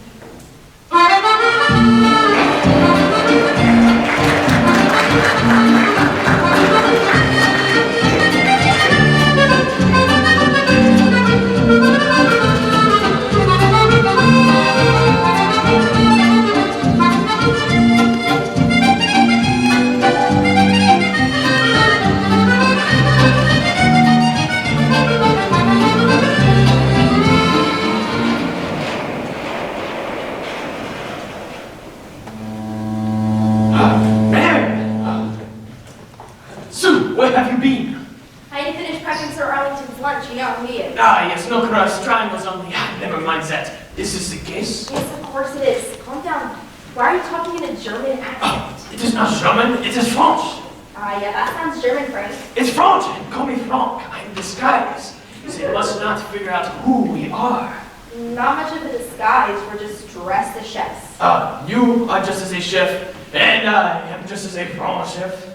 It's what you wear every day. Oh my gosh, but it is French! You need an accent. I'm not doing an accent. Is it in here? Actually, why do you want it in a briefcase? Because Lou said to. When are we meeting her? It's any minute now. I told you it's fine. The gemstones are in the mouth just as you instructed. I need to see her. Her? C'est magnifique! Stop that. We are going to be very, very rich soon. Yeah, keep it up and we'll be very arrested. Why would we be taking a fish down to the docks? It's called an alibi to avoid suspicion. If you are stopped by Arlington's guards, we buy fish down here at the market all the time. And they are definitely too dumb for such a fish.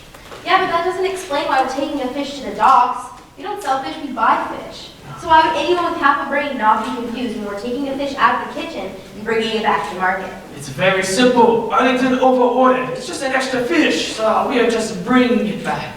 Frank, please don't screw this up for me. I'm not like you. I can't live my life like this. I'm a chef, not a thief. This con job is it for me, and then I'm out. With my share of money, I'll open my own restaurant and pretend this never happened. You know, I was like you once. Overcautious, overreacting, and underdressed. Believe it or not, I was one of Arlington's most loyal servants. Until one day, he spit out a piece of my filet mignon right into a $100 bill. And I said to myself, that filet was cooked perfectly. And who uses a $100 bill as a napkin? It's the answer, a man without taste. A man who does not deserve loyalty, respect, or fish. My talents are best served elsewhere. And from then on, I've been looking out for nobody you. Me! You say you are not a thief, and I say not yet. You and me, we are one and the same. Vive la révolution! Please calm down. I'm as calm as I can be. Hey!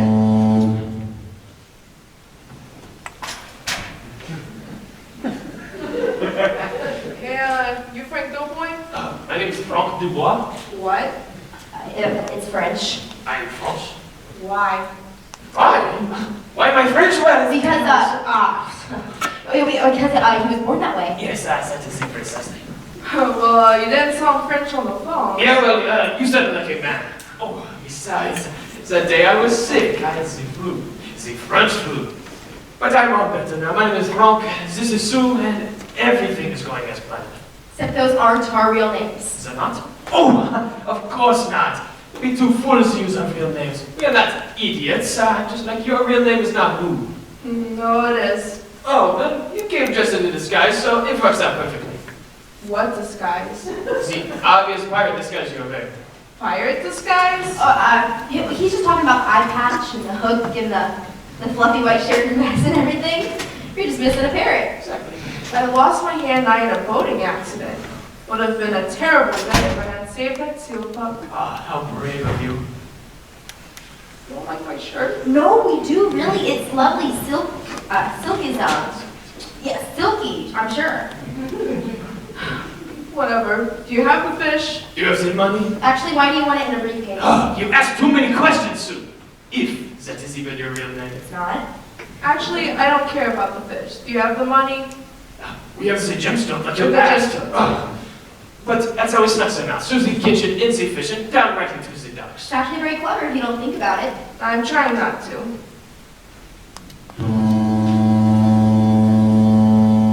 That's my cue. Let's just make the exchange. Fine by me. You are two of the most suspicious people I've ever met, and your French accent sounds German. Yeah, but at least I'm not dressed as a pirate. I don't care what you think of my shirt. Next month, I'll be on my ship, and we'll never have to see each other again. Just give her the case. She should give me the case. Do it at the same time. Just hand it over. We should do it at the same time. Just. I want to take hers first. That's unnecessary. But should I hang it on her arm? I don't know. It's just so awkward. I mean, this doesn't make sense. I mean, Just give it. Just do it. Fine. Take it. Have a nice life, you weirdos. Us weirdos? What an odd person. Can you stop using that accent now? Yes, I guess. Frank? Yeah? We did it. We're rich. We actually pulled it off, didn't we? You want to quit? Can I quit? We could both quit. Fine, can I quit?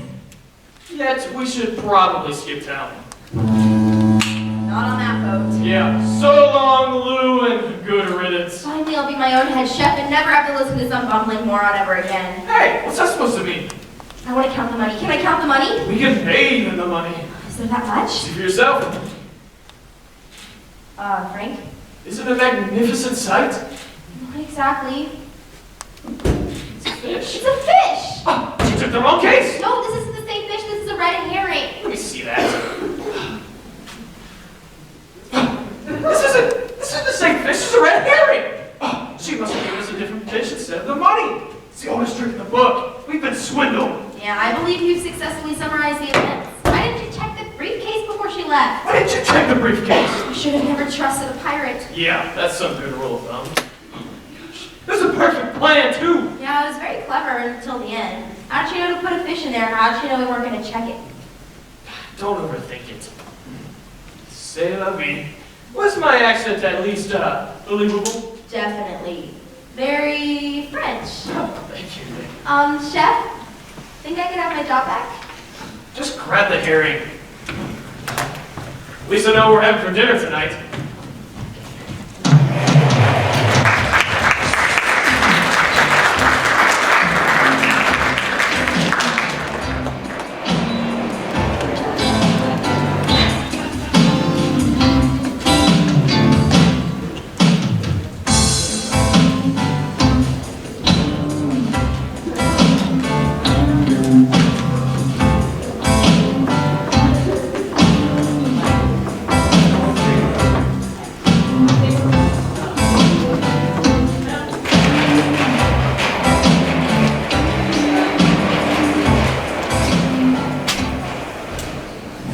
So, your alibi is a botched jewel theft. Hey, now I wouldn't say it was a botched jewel theft, but rather an unsuccessful jewel sale.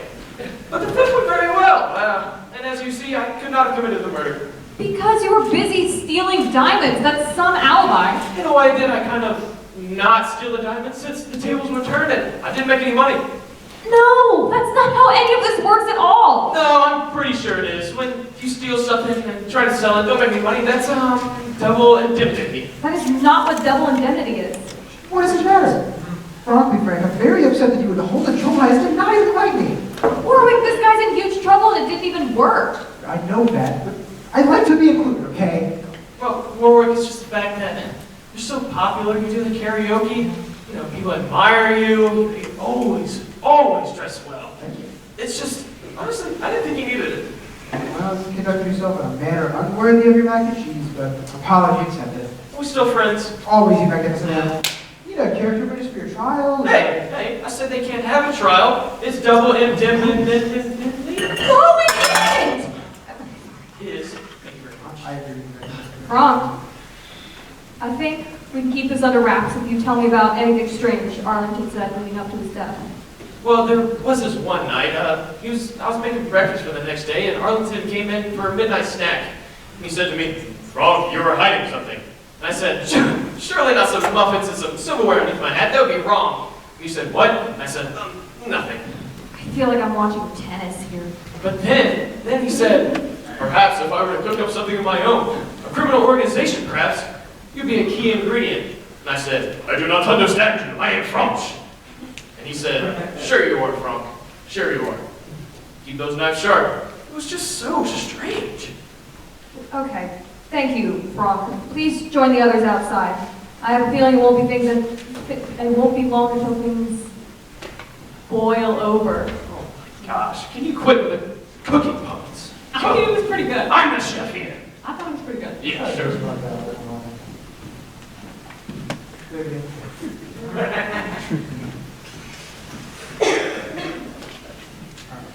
Professor Dwiggins?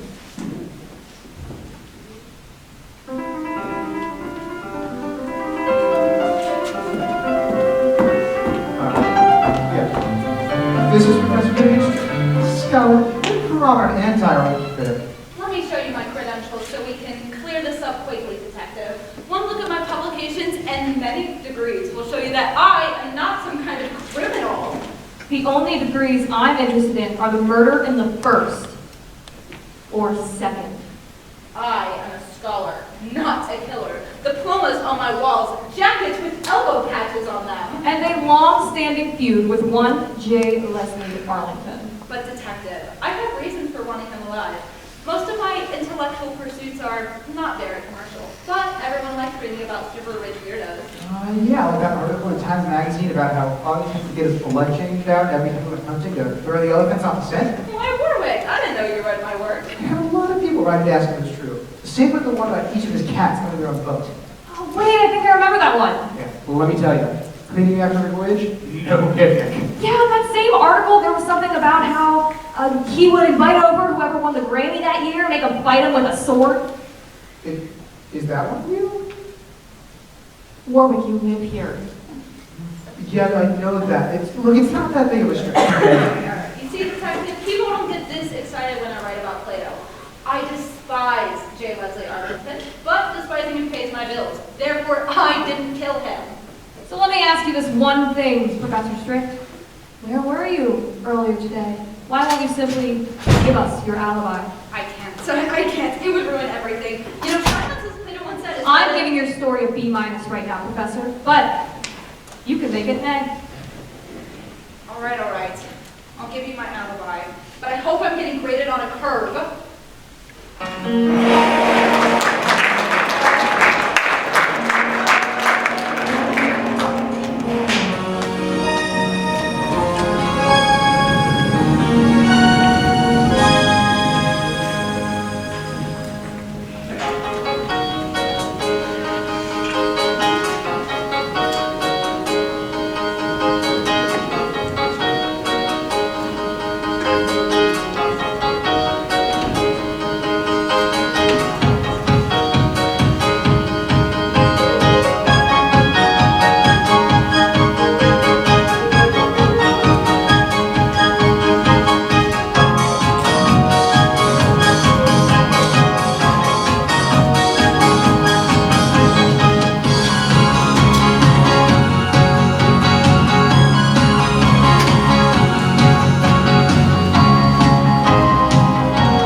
colleagues of the written word, if you will. But thank you. Did you buy it? Did you read it? Did you like it? Not yet. It's about how you don't watch TV, right? Well, it's about how the advent of television has led to the rapid degeneration of our ability to communicate face-to-face as humans, which has led to the decomposition of our society's growth in the modern era. I mean, was that not clear by the newsletter? How does growth decompose? How indeed. So listen, I got your mail for you. Again? Thanks. Marina D. Westerland. What does the D stand for? DeSanto? Wow, that's beautiful. Is it your mother's maiden name? Well, no, actually. Oh, wow! What a specimen! What is this cutie's name? That's Hermes. Huh? Like the designer. Scars. Spelled Hermes. Oh, you mean Hermes, like the Greek god. It's pronounced Hermes, my dear. Well, no, in this case, it's Hermes. All right, well, whatever you say, Marina DeSanto Westerlund. Are you sure that's not your mother's maiden name? Can I have my mail back? Of course. Might we use your restroom before I go? Yeah, sure. There's this show I'm trying not to miss. It's called Arlington's Answer. It's about a group of people competing to get this millionaire to fund their business, but the only way they get to keep the money is if they get engaged to one of their fellow contestants. Well, they actually just have to propose. They don't have to say yes. I mean, so I've heard. Anyways, it's on, so. Of course, it's 9:01. They might even be done with the recap. Not that your bathroom, I'll find it. You can turn on your show, though. I won't mind. Thanks, I will. And I will go to the bathroom and see you soon. Tonight on Arlington's Answer, will Michael be invited into the sauna? Will Sheila cut the mustard? Oh, it's mustard or cut the mustard. They are two different phrases. This host is always swapping colloquialisms like that. Imbecile. Not that sorry, your bathroom? It's just down the hall. Right. You've all fought for so long to be here. Tonight, one of you will be chosen to win it all. What are you doing? I dropped my pen. I mean contact. I mean cufflinked. I dropped a lot of stuff back here. You are missing your show. It seems like you're trying to watch this show. Oh, no. I am a professor. I do not watch TV. In fact, I have written books about how I don't watch TV, especially not Arlington's Answer on CCP at 9 p.m. Me watch TV. Okay, I'm sorry. I didn't mean to offend you. You can turn it back on, though. I won't mind. Vivian, you're acting really weird. I'm not the grown woman with a pet snail. He's a hermit crab. Okay, Vivian, I'm trying to watch this show and you're like kind of distracting me, so can you find your whatever and use the bathroom in your own house? Right next door, literally 6 feet away. Of course. Let me just shed some light on the situation. Here it is. All right, now I'll get out of your hair. Have fun watching your trash. Arena, dirty neighbor. Bye. God, she's such a freak. What? Did you say something? No, I think that was the TV. Oh, well, what did it say? Oh, never mind. I don't care. Winning this would change my life. This is all I wanted for so long. It's like, what will I finally do if I get to enter the idea igloo with Arlington and Chadwick? What will my life be then? Ow! What are you doing? Oh, come on! I am talking loud. Really? Context clues, Professor. Vivian, get in here. Hey, what's crackin', neighbor? Watch your own TV. I don't have one. Then get one. I can't. What would people say if they saw a TV getting delivered to Professor Vivian Strick's house, author of Societal Gingivitis, televised decay? I really don't think they care. Oh, Maria, I didn't mean for any of this to happen. What? It started with that stupid window. You never used to have a curtain on it. Huh? And then, one night, as I'm taking in the expanse of nature, we live in a cul-de-sac. Through your window I saw him, Arlington. Even without sound, I made him hooked on the drama. I began to do my research. I talked to you when I got your mail for the first time. Oh yeah, I remember that. You asked me where I went to elementary school. Oh my God, you're the one who hacked my Bulo account. Your security questions were kind of weak. I had to change my password because of you. Make your own account. Do you know how many academic rivals are waiting for me to make a screw-up like this by making a Bulo account in my own name? Several. That's not my problem. This ends now. No more Bulo, no more getting my mail, and no more window.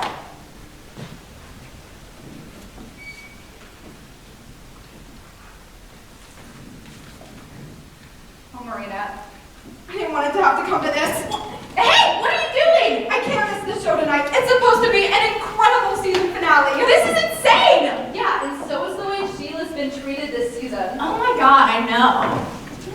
Hey, let me go! Hot maters, now on the quarter menu at Riley's. As good as a mater, but better since it's fried. This is illegal! Do you want to watch the show or not? You're pressing the wrong button. Which one do I press? Here, let me just... Thanks. No problem. Untie me? Not now! Shh. Michael, why do you deserve to enter the idea group with your beloved and earn $1 million? He doesn't! Can I have some of my popcorn? Thanks. I believe I deserve to enter the idea group because I've been a true friend to Sheila, and I believe in myself and my skills to get me to the final task. Hey, Vivian. I won't tell your secret. Really? Yeah, I mean, it's been kind of nice to have someone watch TV with that isn't a fashionable hermit crab. Thanks. I'm sorry about all this. Specifically the kidnapping, and the trespassing, and the mail fraud, and identity theft. It's okay. We all do those things at one point or another. Thanks for understanding. The person who will not be joining Sheila in the Synergy Summit today is... After these few messages. Just kidding, Michael! Oh!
Because you were committing a kidnapping. And watching the very show that I have built my reputation on criticizing.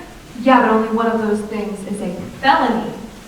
On a side note, did you see the way that Vanessa and Heather have been treating each other all season? I know, but I thought Heather's strategy was actually pretty smart. You know, it didn't make a lot of sense to me. Same with the way that the author just pops on, like cuts himself off like that very end. It's weird. Yeah, I don't know, but again, I think her strategy was actually pretty smart. I really didn't like it though. Just, I can't get that. Enough! Hey, enough! I'm still catching up from last season. Can we not do spoilers? It's fine. I'll text you later. Okay, cool. Please don't tell anybody about this, detective. I can't have reality TV watcher and kidnapper among my credentials. I'll be ruined. I think we can find a way to keep this quiet. An extra credit assignment, if you will. Tell me about anything interesting you discovered about Arlington leading up to the death. Okay. Well, I'm afraid I haven't been entirely honest with you, Detective. I wasn't actually covering the party as a journalist. J. Leslie Arlington invited me here. If we were on a show, we'd cut the commercial right now. But why would he invite you? You must be a thorn in his side. I don't know. He kept saying weird things like it would be a crime not to invite you, and keep your friends close and your enemies so close that they're practically family. He laughed for like a full 3 minutes after that one. It's a good one, sir. I see. Yeah. I hate to admit it, but I accepted the invitation. You know, I was hoping when I saw him in person, he would say his catchphrase. Now that would be so cool. That would be so cool, but things are heating up for my investigation. Thank you, Professor Stridge. All right. Look at the last one, please.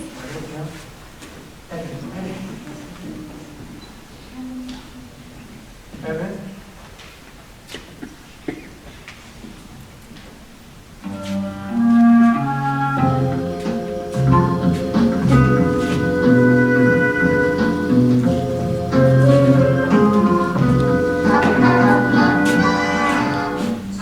This is Edmund Wright on the third, eccentric billionaire and nemesis. Greatest nemesis. Serious? Okay, good. Greatest nemesis of the late J. Leslie Arlington. Are you reading that off a piece of paper? The gentleman very rudely requested I read it, so. I wish to have everything in order, Detective, for I'm here to confess. Okay. Okay. Yeah, you seem very eager, like you're trying a little too hard. I'm suspicious. I am simply a hardened criminal and murderer, and I have no regrets, and that's the whole story. See, that makes me feel like there's more to the story. Well, that's unfortunate because there isn't.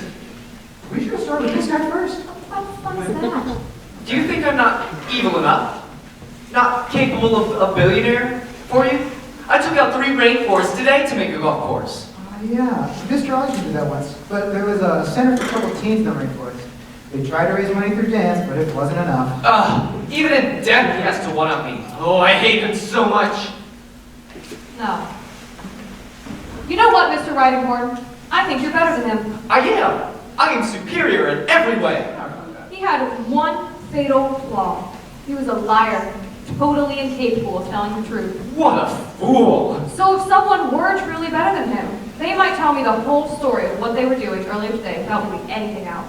Absolutely. I'll tell you how it all went down. Look at me now, J. Leslie. Yeah, you show him. I'll start from the beginning.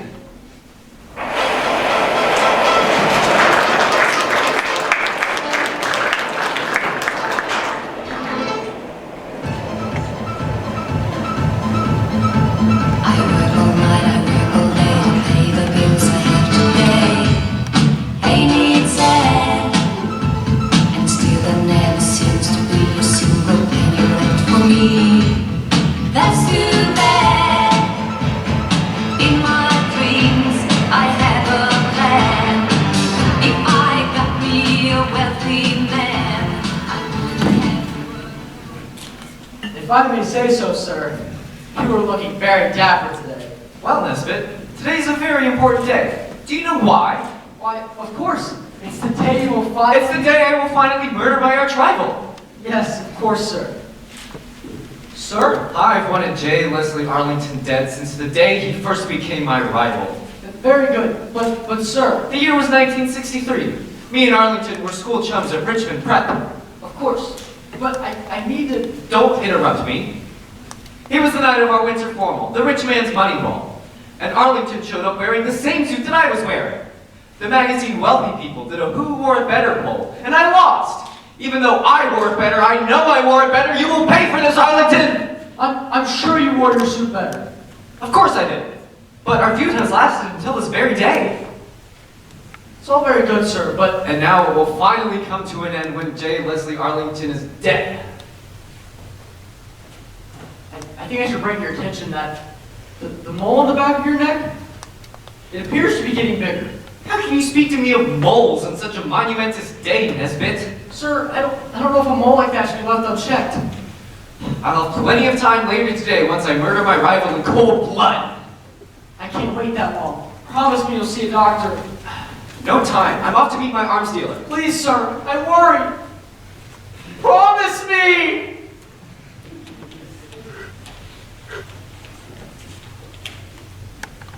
The eagle flies at daybreak. I told you I'm not doing that stupid code. Do you want to buy the gun or not? I trust you if you don't say the code. The eagle flies at daybreak. Fine. Eagles are cool. Happy? No. This is a very finicky antique pistol. Good, because I'm not murdering just anyone. I'm murdering the man who has been my rival these 50-some-odd years. I need a statement pistol. Are you sure you don't want something more practical? I have many. It is very easy to sell guns in your country. No, I want this gun. Fine. Do you have the cash? Yes, here you are. Holy Eastern Orthodox Mary! What is down your neck? Nothing. I wish everyone would stop talking about it. Now, I have my weapon, and I am ready to murder my rival. What did he do to you anyway? He wore the same suit as me. Oh, wow. But now, after today, I will finally be the winner of our decades-long duel. I'm the Burr! You want to be the Burr? That's insane. Burr won the duel, didn't he? And I think people will see him in a better light just as soon as my original musical Burr hits Broadway. It's starring all white people. Whatever makes you happy, man. You know, you should really get that checked out, and it's quite concerning. Perhaps tomorrow. On to my getaway driver. The eagle flies at daybreak. Eagles are cool. All right, I'll drop you off at the east entrance and pick you up at the west. Hop in, because we've only got 10 minutes, and you're about to see why I'm the best getaway driver there is in... Whoa, what's that on your neck? It looks serious. Yikes. Would everyone please stop talking about my neck bowl? You see, I have a cousin who's a nurse at the dermatologist's office. He says never to let moles grow unchecked, especially if they start getting bigger or changing color. Well, mine isn't changing color. Yes, it is, and it's changing color twice since I've been standing here right now. It's a very pale green. Green? I'll admit, that doesn't Honestly, do you mind if I take a picture? It's like the perfect shade for my bathroom. Are you gonna be my getaway driver or not?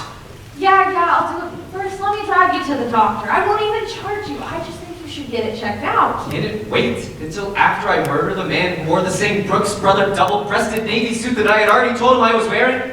And then proceeded to spite me by wearing the same red paisley tie? No.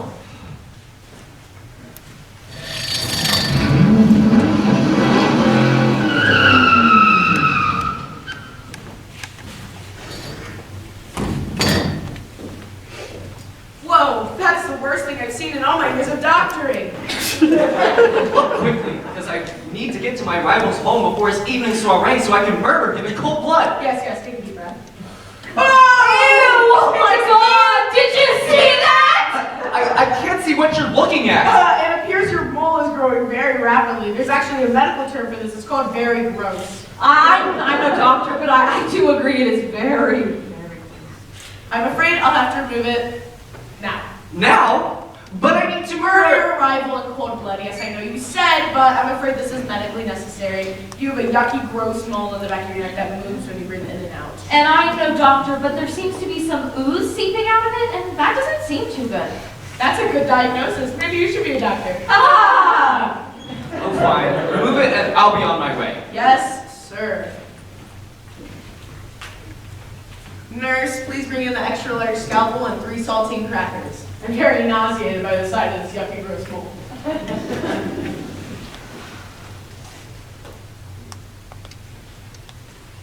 I'm inserting 30 grams of Novocaine into the affected area. Oh my God! It broke the syringe. It's getting stronger. Come, Carrie, Mole! That's not a code! Neither is the eagle flies at daybreak, if you ask me. Listen, everyone. This is a very serious situation, and I would like all of you to get a good long look, because you may never see anything this disgusting in your whole life. If I may, I'd like to say a few words. This mole is far more disgusting than anything I've ever read about in the textbook. It is incredibly disturbing things like this that make me want to become a medical professional, to help people with absolutely horrific, disturbing, horrible things in their bodies, like you. That is a beautiful sentiment. Get a little closer, get a better look. Maybe use a tongue compressor to poke it. Yes, would everyone like to do that?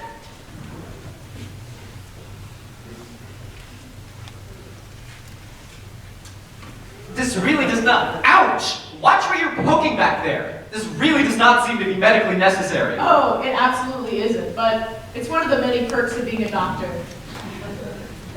Ooh! Now that was a lot of ooze. This would be a great shade for my friend. Oh, do you smell that? Very good, can you identify the scent? Feet. Cabbage. Sewage. Diapers. Death. Public bathroom. Ooh, that's right, it was public bathrooms. That's coming from me? Travis Gilman, New England Journal of Medicine.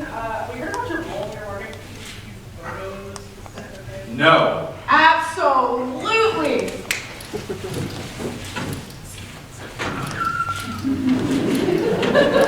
Enough already! I'm now very late, and it's very important that I murder my rival today. It's the 57th anniversary of the day he stole my look!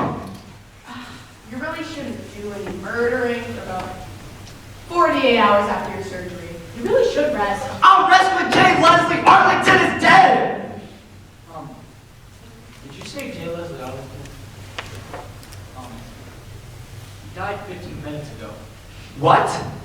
No, impossible! He's throwing a party tonight! Well, I mean, TMZ is reporting it. They're never wrong. TMZ? Never heard of it. It's true, here's a picture. What? No, no, he was supposed to be mine! Mine! Wait!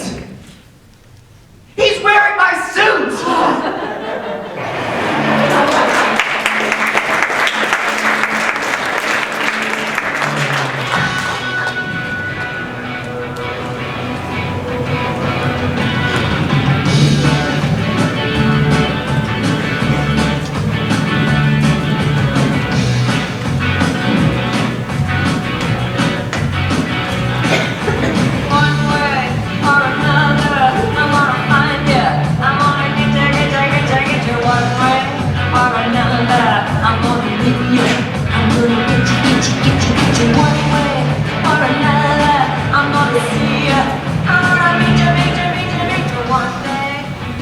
So, in the end, I couldn't have committed the murder.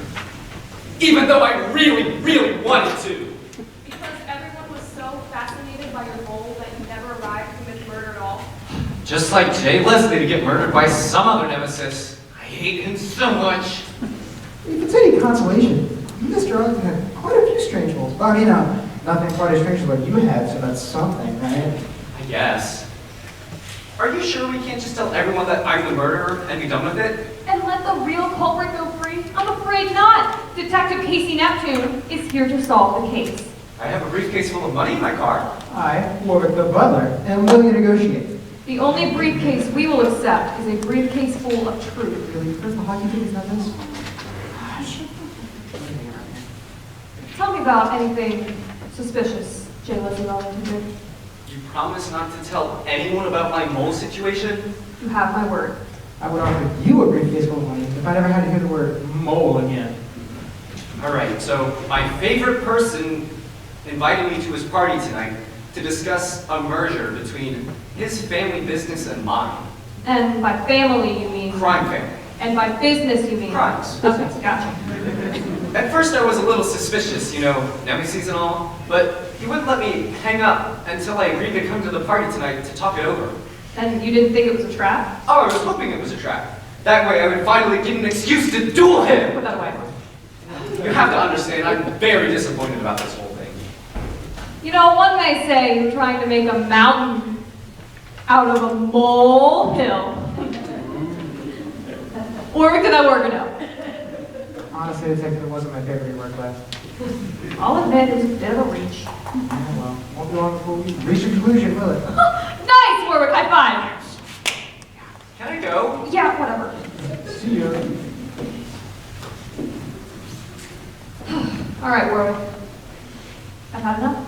I've heard every alibi, listened to every story. I'm ready to make a conclusion. This is so exciting.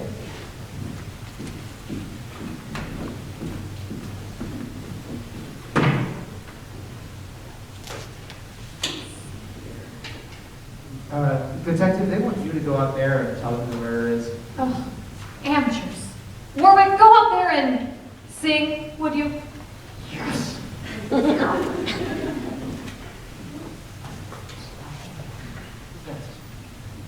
I have some you talking to me?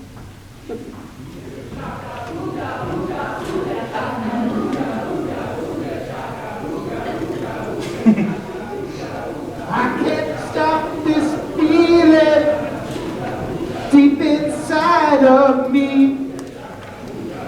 Girl, you just don't realize what you do to me. When you hold me in your arms so tight, you let me know everything's alright. I'm hooked on a feeling. I'm high on believing you're in love with me.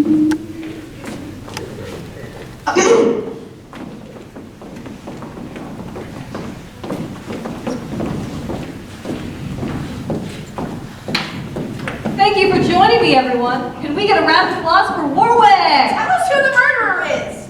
I don't see why we can't do both. Talk to the fans. Talk to the fans. Now to business. Oh, yeah. Each of you arrived earlier this evening only to be informed that your host had been murdered of the birthday party. Each of you refused to provide an alibi until I, Detective Casey Neptune, unraveled each web of lies because each of your alibis was itself a crime. Oh, right. So, turns out all of you guys are criminals in your own way. Hey, you said you keep it quiet and straight for information. That was the deal. Yeah, but I have to go over everything everyone said in a monologue. It's a very important part of my process. What? Just get on with it. I want to go home. You know, I won't tell anybody your alibi if you won't tell anybody mine. I don't know about this. Come on, let's just get out of here. I really did not think this through, huh? Detective, everybody, raise your hand if you swear the next 10 minutes to secrecy. Great! Let's get cracking and we'll be out of here before long. So, let's review. Clyde, the elusive groundskeeper, earlier today attempted to steal candy from a literal baby. Listen, I know how it sounds, but the minor in question was extremely tricky. But he didn't want his lack of success to hurt his reputation as a professional thief. Guess I need to think of another alias. Davina, the late Mr. Arlington's sister and grande dame of the theater, spent her day breaking and entering with the intent to steal her brother's symbolic sled. I had a very emotionally compelling motivation. But she didn't fancy the lighting of the justice system for her or her daughter Patricia. Thank you. Gotcha. Quinn, Mr. Arlington's niece, was an accessory to the death of an unfortunate hamster. Hamster slaughter, I think you said. Yes, thank you. And she feared the judgment of other parents. You don't know how passive-aggressive those people can be. Titus, the great-grandnephew of Mr. Arlington, And a rising star young detective. a young detective with an exquisite taste in heroes, tried to hide his purchase of a paper from a paper mill. Look, I know what I did was bad, but I'm crusading for justice now, I swear. Just please don't tell my parents. Titus, you're Sparky. Sparky, Mr. Arlington's lawyer. I don't know who that is. Yeah, we already have all your evidence. Go on. Yeah. Sparky tried to take out a pair of environmental activists with badger poison, only to be brought down by her own Achilles heel. I'm thinking of suing cows. All cows in general. Good luck with that. Wrong! The head chef at Arlington Mansion tried to settle the score by selling stolen diamonds. Have you seen how many diamonds this man has? He would simply just sprinkle them on his popcorn. But when his fish smuggling scheme turned against him, he fell for it, hook, line, and sinker. At least we know that we're going to have a nice herring for dinner tonight. Professor Vivian Strict, one of Arlington's most harsh public critics, tried to kidnap her neighbor in order to conceal her passion for his secret reality TV series. It was the season finale. Everyone was going to be talking about it. And if any of you guys spoil it for me, I swear. I wasn't going to. I'm a kidnapper, not a monster. And finally, Edmund Ridinghorn III, Mr. Arlington's self-proclaimed nemesis and would-be murderer. I can still confess if we want to keep that option on the table. Plans were derailed by an embarrassing mole on the back of his neck that everyone was so fascinated with that he never arrived to commit the murder at all. I really would have done it, for the record. So the only one who remains is It's me. But why? Oh, I don't know. It's not gonna be though, right? What? You're You don't remember committing a crime? Well, there are ways around that, you know, like a Dr. Jekyll, Mr. Hyde sort of situation. Oh, come on, you're just guessing now. Ooh, evil twin. I could have an evil twin. That's it. Wait, no, I know. Warwick. What? Do you have an evil twin? No. Do we all There might be one other explanation.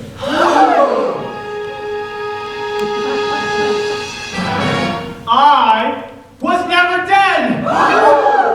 Jane Wesley Arlington, happy birthday to me. But it's impossible. You told us he was dead when we arrived. I got a phone call. Get down here. Jane Leslie Arlington's dead in his study.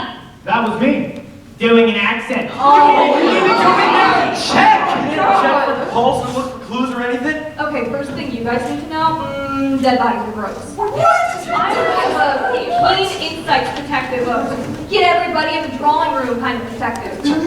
Exactly the type of detective I needed for my plan. For you see, now that I have each of your alibis, each of your darkest secrets, I think you'll find it wise getting what I wanted for my birthday all along. What's that? Mr. Arlington, I got you a very nice French sweater. You will join me in creating a powerful new syndicate known as the Arlington Crime Family. Never! Or I will reveal your alibis to the world. Okay, keep it Never say never, you know. That's certainly a discussion we had. Wait a second, generally, I literally just said, raise your hand for next time Mr. Secrecy. It's like, how important? Yeah, exactly. And I did not raise my hand. But why? Why start a crime family?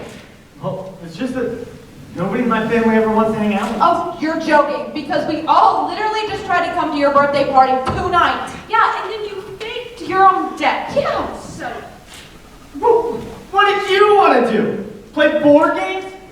I mean, spend time together as a family doing crimes. I asked each and every single one of you if you'd be interested. But nobody was ready to get on board. When you're as rich as I am, you don't wait around. I like board games. Yeah, that was fun. Wait, what about me? To be honest, I'm feeling pretty left out.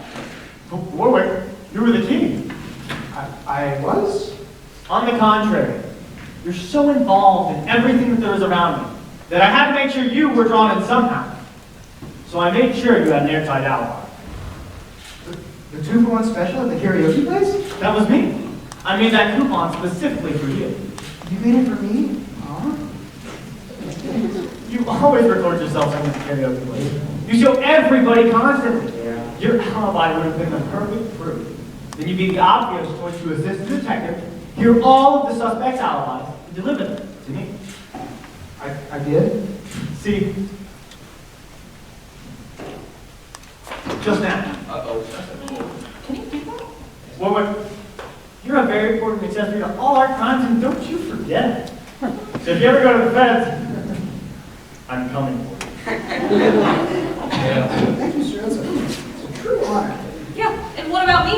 Me, Detective Casey Neptune. I think it's about time me and my family had some quality bonding time. You can go out that way into the head maze, and I'll give you just 10-second head start. Warwick, let's try it. Yes, sir? Wait, what? Detective, I think that means it's time for you to start running. Ugh, he always wants us to hunt. The most dangerous game. No. Come on, everybody. This is family time that we'll cherish forever. Another way.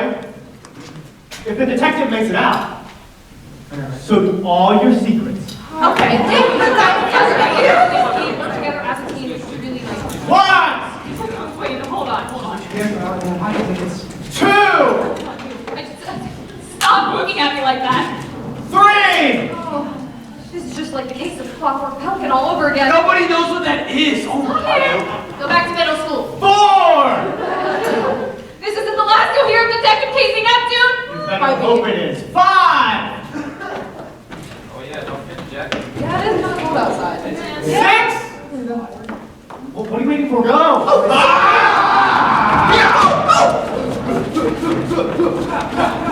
Happy birthday to me. Happy birthday to me.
tough day, so I'm going to try and keep it together because I've got 14 people to get through. And there's always a lot to say. I'd like to start with Weston Ford.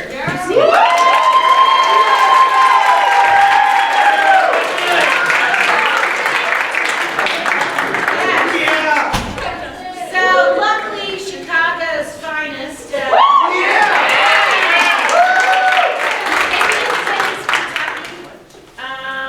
So Weston was completely looped in.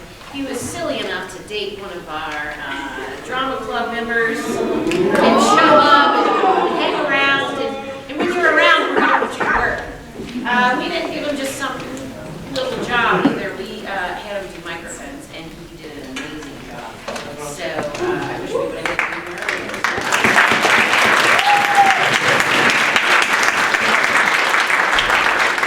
Next, Hunter Phillips.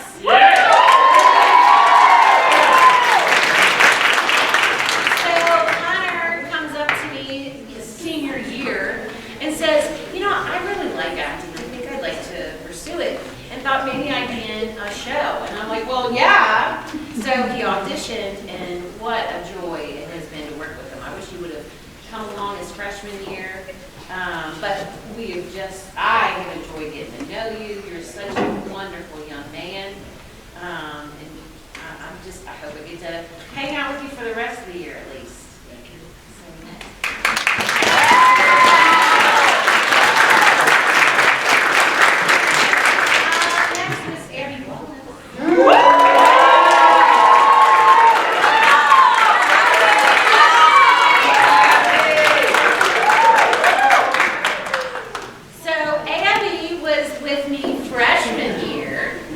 She and Faith were doing sound together their freshman year, and then she disappeared.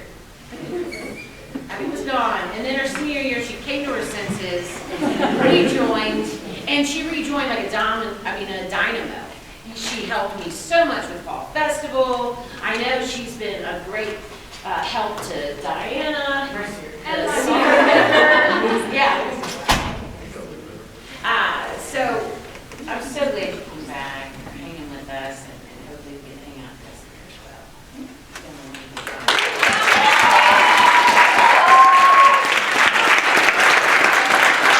Alright, next up is Lydia Barber.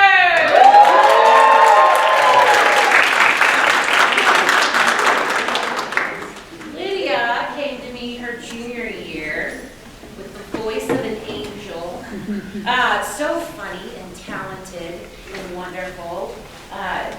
I'm so pleased you decided to come out for Drama Club. You clicked right in with your wonderful, just what a wonderful personality she has. Beautiful smile and just so easy to get along with. And I'm just so pleased you're a part of this club.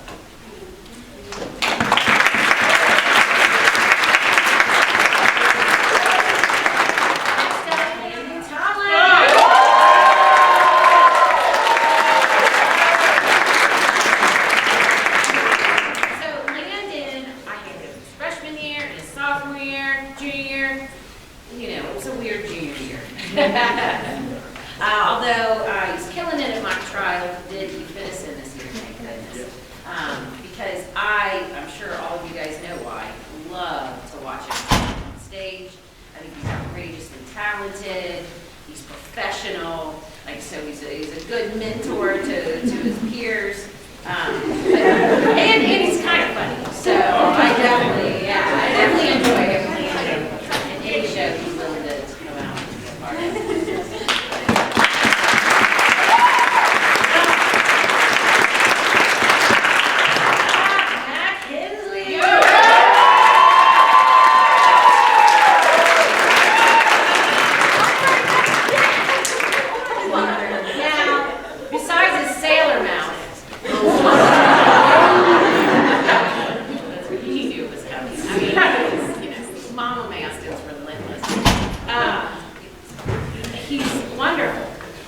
Sophomore year, and thank goodness, we put him to work immediately. What was it? Freshman year.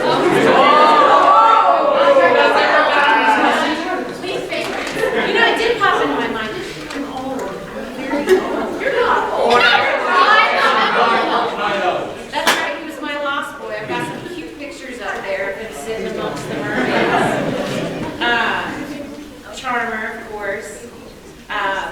but Mac is over the top, kind and helpful. He sees when anybody needs help and he steps up and immediately will just naturally pick it up and take it. He's been so helpful on every aspect. He acts in all my shows, which thank goodness.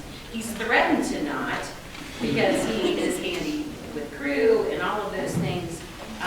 He's just been such a help to me, and he's a lot of fun to hang out with. And he's got some sweet dance moves, if you guys can.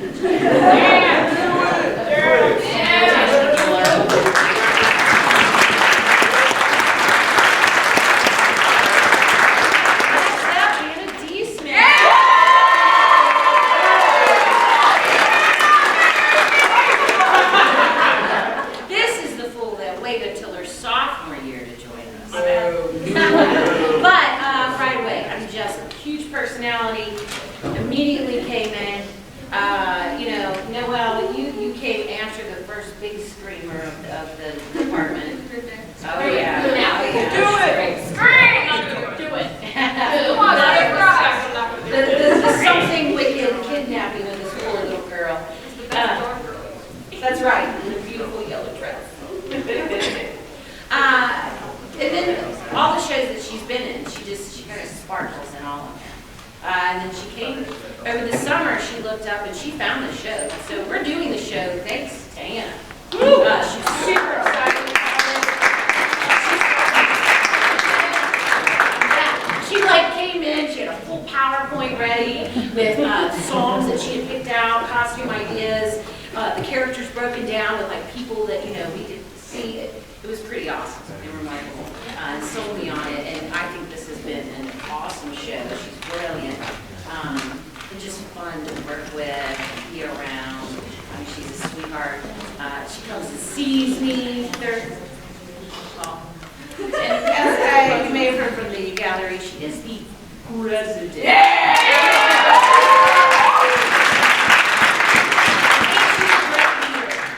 Definitely someone that all of these students should look up to, because she's a remarkably wonderful young lady. And I'm glad to know that.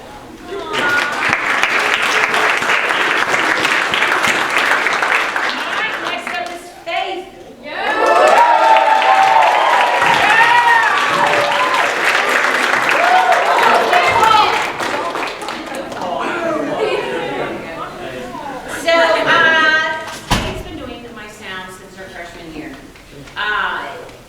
Faith is naturally just kind of quiet and calm, and the rest of us aren't. We're all wild and crazy and loud.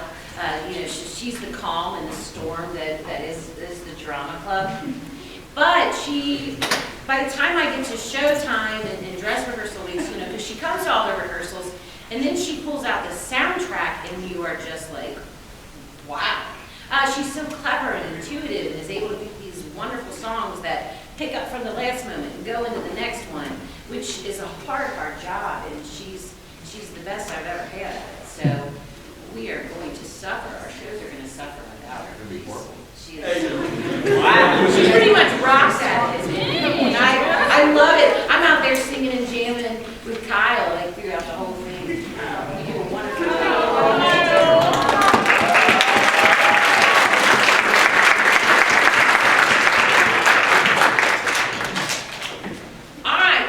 The next 6 people I'm going to talk about are actually, I guess you could say, their legacies. They are younger siblings of former drama Maston kids. First one I'd like to talk about is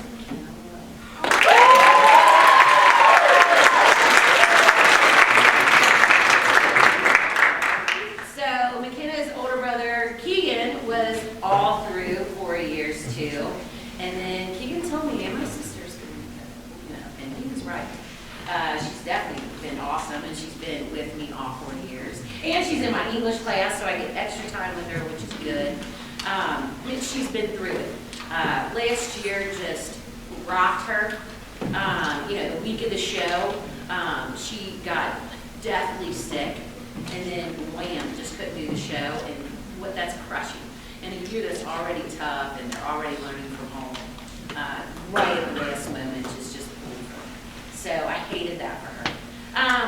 then, oh my gosh, this poor girl, so she scheduled her foot surgery after the show. Well, for those of you that know, the show was supposed to be last week.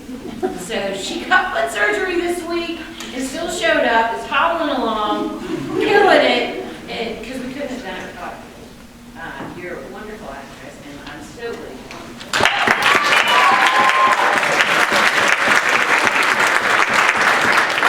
right, next up, Olivia Curran.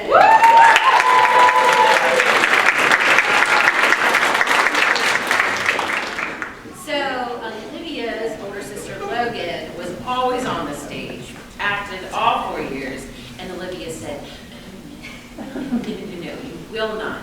Do not think I'm going to get up there.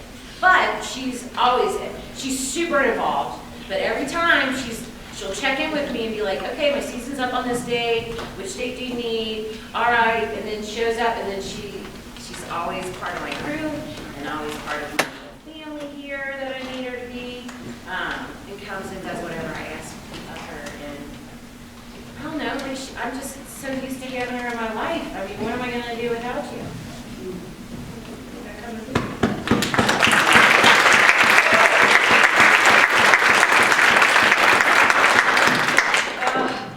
It's the worst.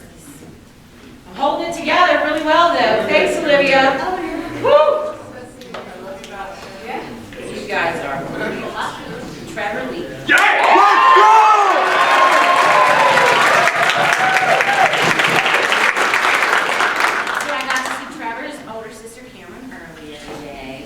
Here for senior night, probably because she knows I'm too wordy and just go on. She probably was afraid I'd say, too many awesome things about Trevor and get jealous. Trevor's wonderful, wonderful human being, first and foremost. Like, I'm honored to know you. Like, you're just an awesome human being. Eagle Scout. He's with Landon on the bowling team. Yeah. He's just a really great human being, and I'm glad to know you. But on top of it, I throw him in like almost the lead since his freshman year, if not the lead, every single year. And he's so professional and responsible and reliable and kind and good. He's never involved in any bad drama. Like, he's just a wonderful human being. Not. But I'm going to miss you an awful lot.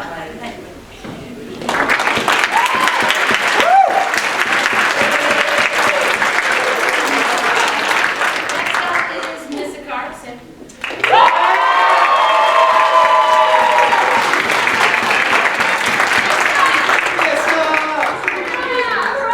Don't you dare.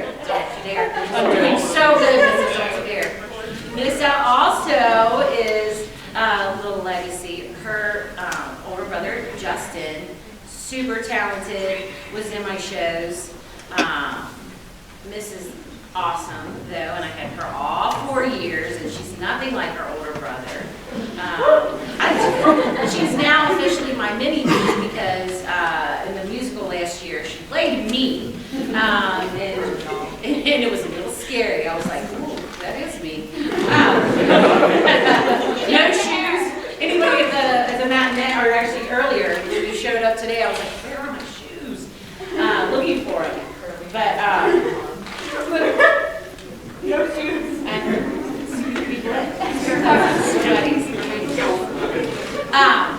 Kind and wonderful and quirky and good. Just someone who, is going to put nothing but positive wonderfulness into the world. Just so much fun and kind to everybody, and makes me smile every time I see her. And really does her best and goes out of her way in every show that she does. Stop it.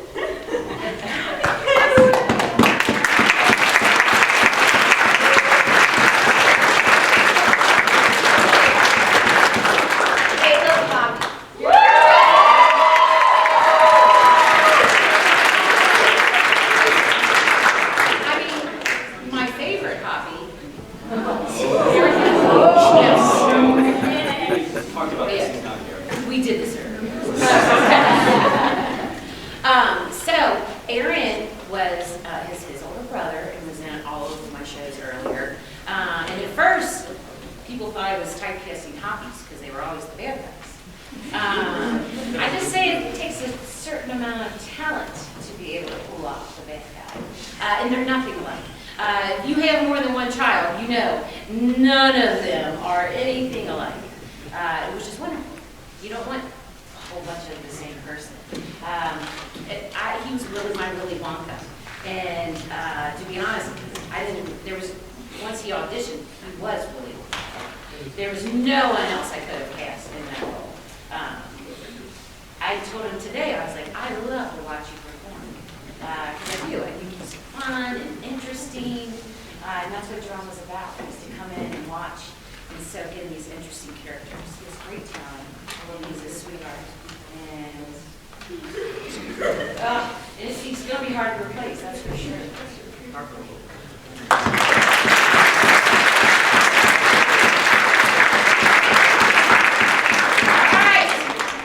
I made it. Just a little watery. Thanks, man. So my last little freshman has actually been acting in my shows, I think, since she was in 6th grade. Yeah. Were you 11? She was 10. She was one of my oysters. And a lobster in Alice in Wonderland. And she was adorable. Absolutely.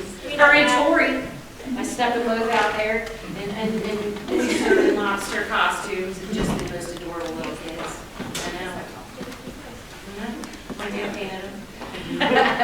Because I put everybody to work that I can. Caitlin is so much fun and has become family, really, to me and my girls who treasure her. My daughter Alexandra said, I'm pretty sure she's the funniest person I've ever met. I love her personalities. It's like silly and smart and different and wonderful and fun. Like she brings fun to my day. Her and Hannah and Faith come see me at the beginning of the 3rd every single day. I don't know what I'll do when that stops happening because it's so, yeah, well, I know, yes, and her dad's been recording all the shows forever, I mean, even with her brother Sean.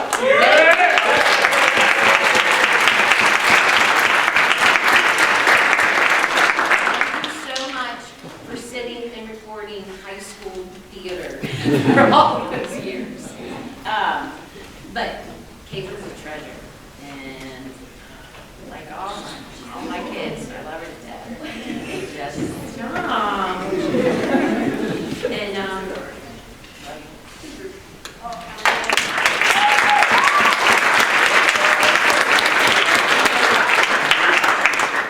Hey, Kyle.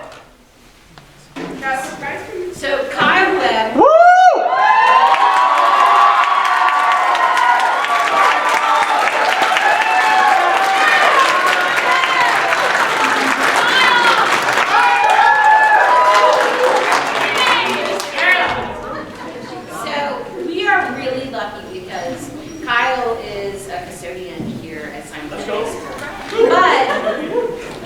He's like the older brother to all these kids. He's always getting on them. Now you pick up back to the cell. I'm not your mom. Your mom doesn't work here. And he says, and if you guys all do well, if you pick up your stuff, I'll make you some chicken, buffalo chicken dip. He gets some pizza parties. He doesn't have to be as nice and kind and thoughtful as he is. And he does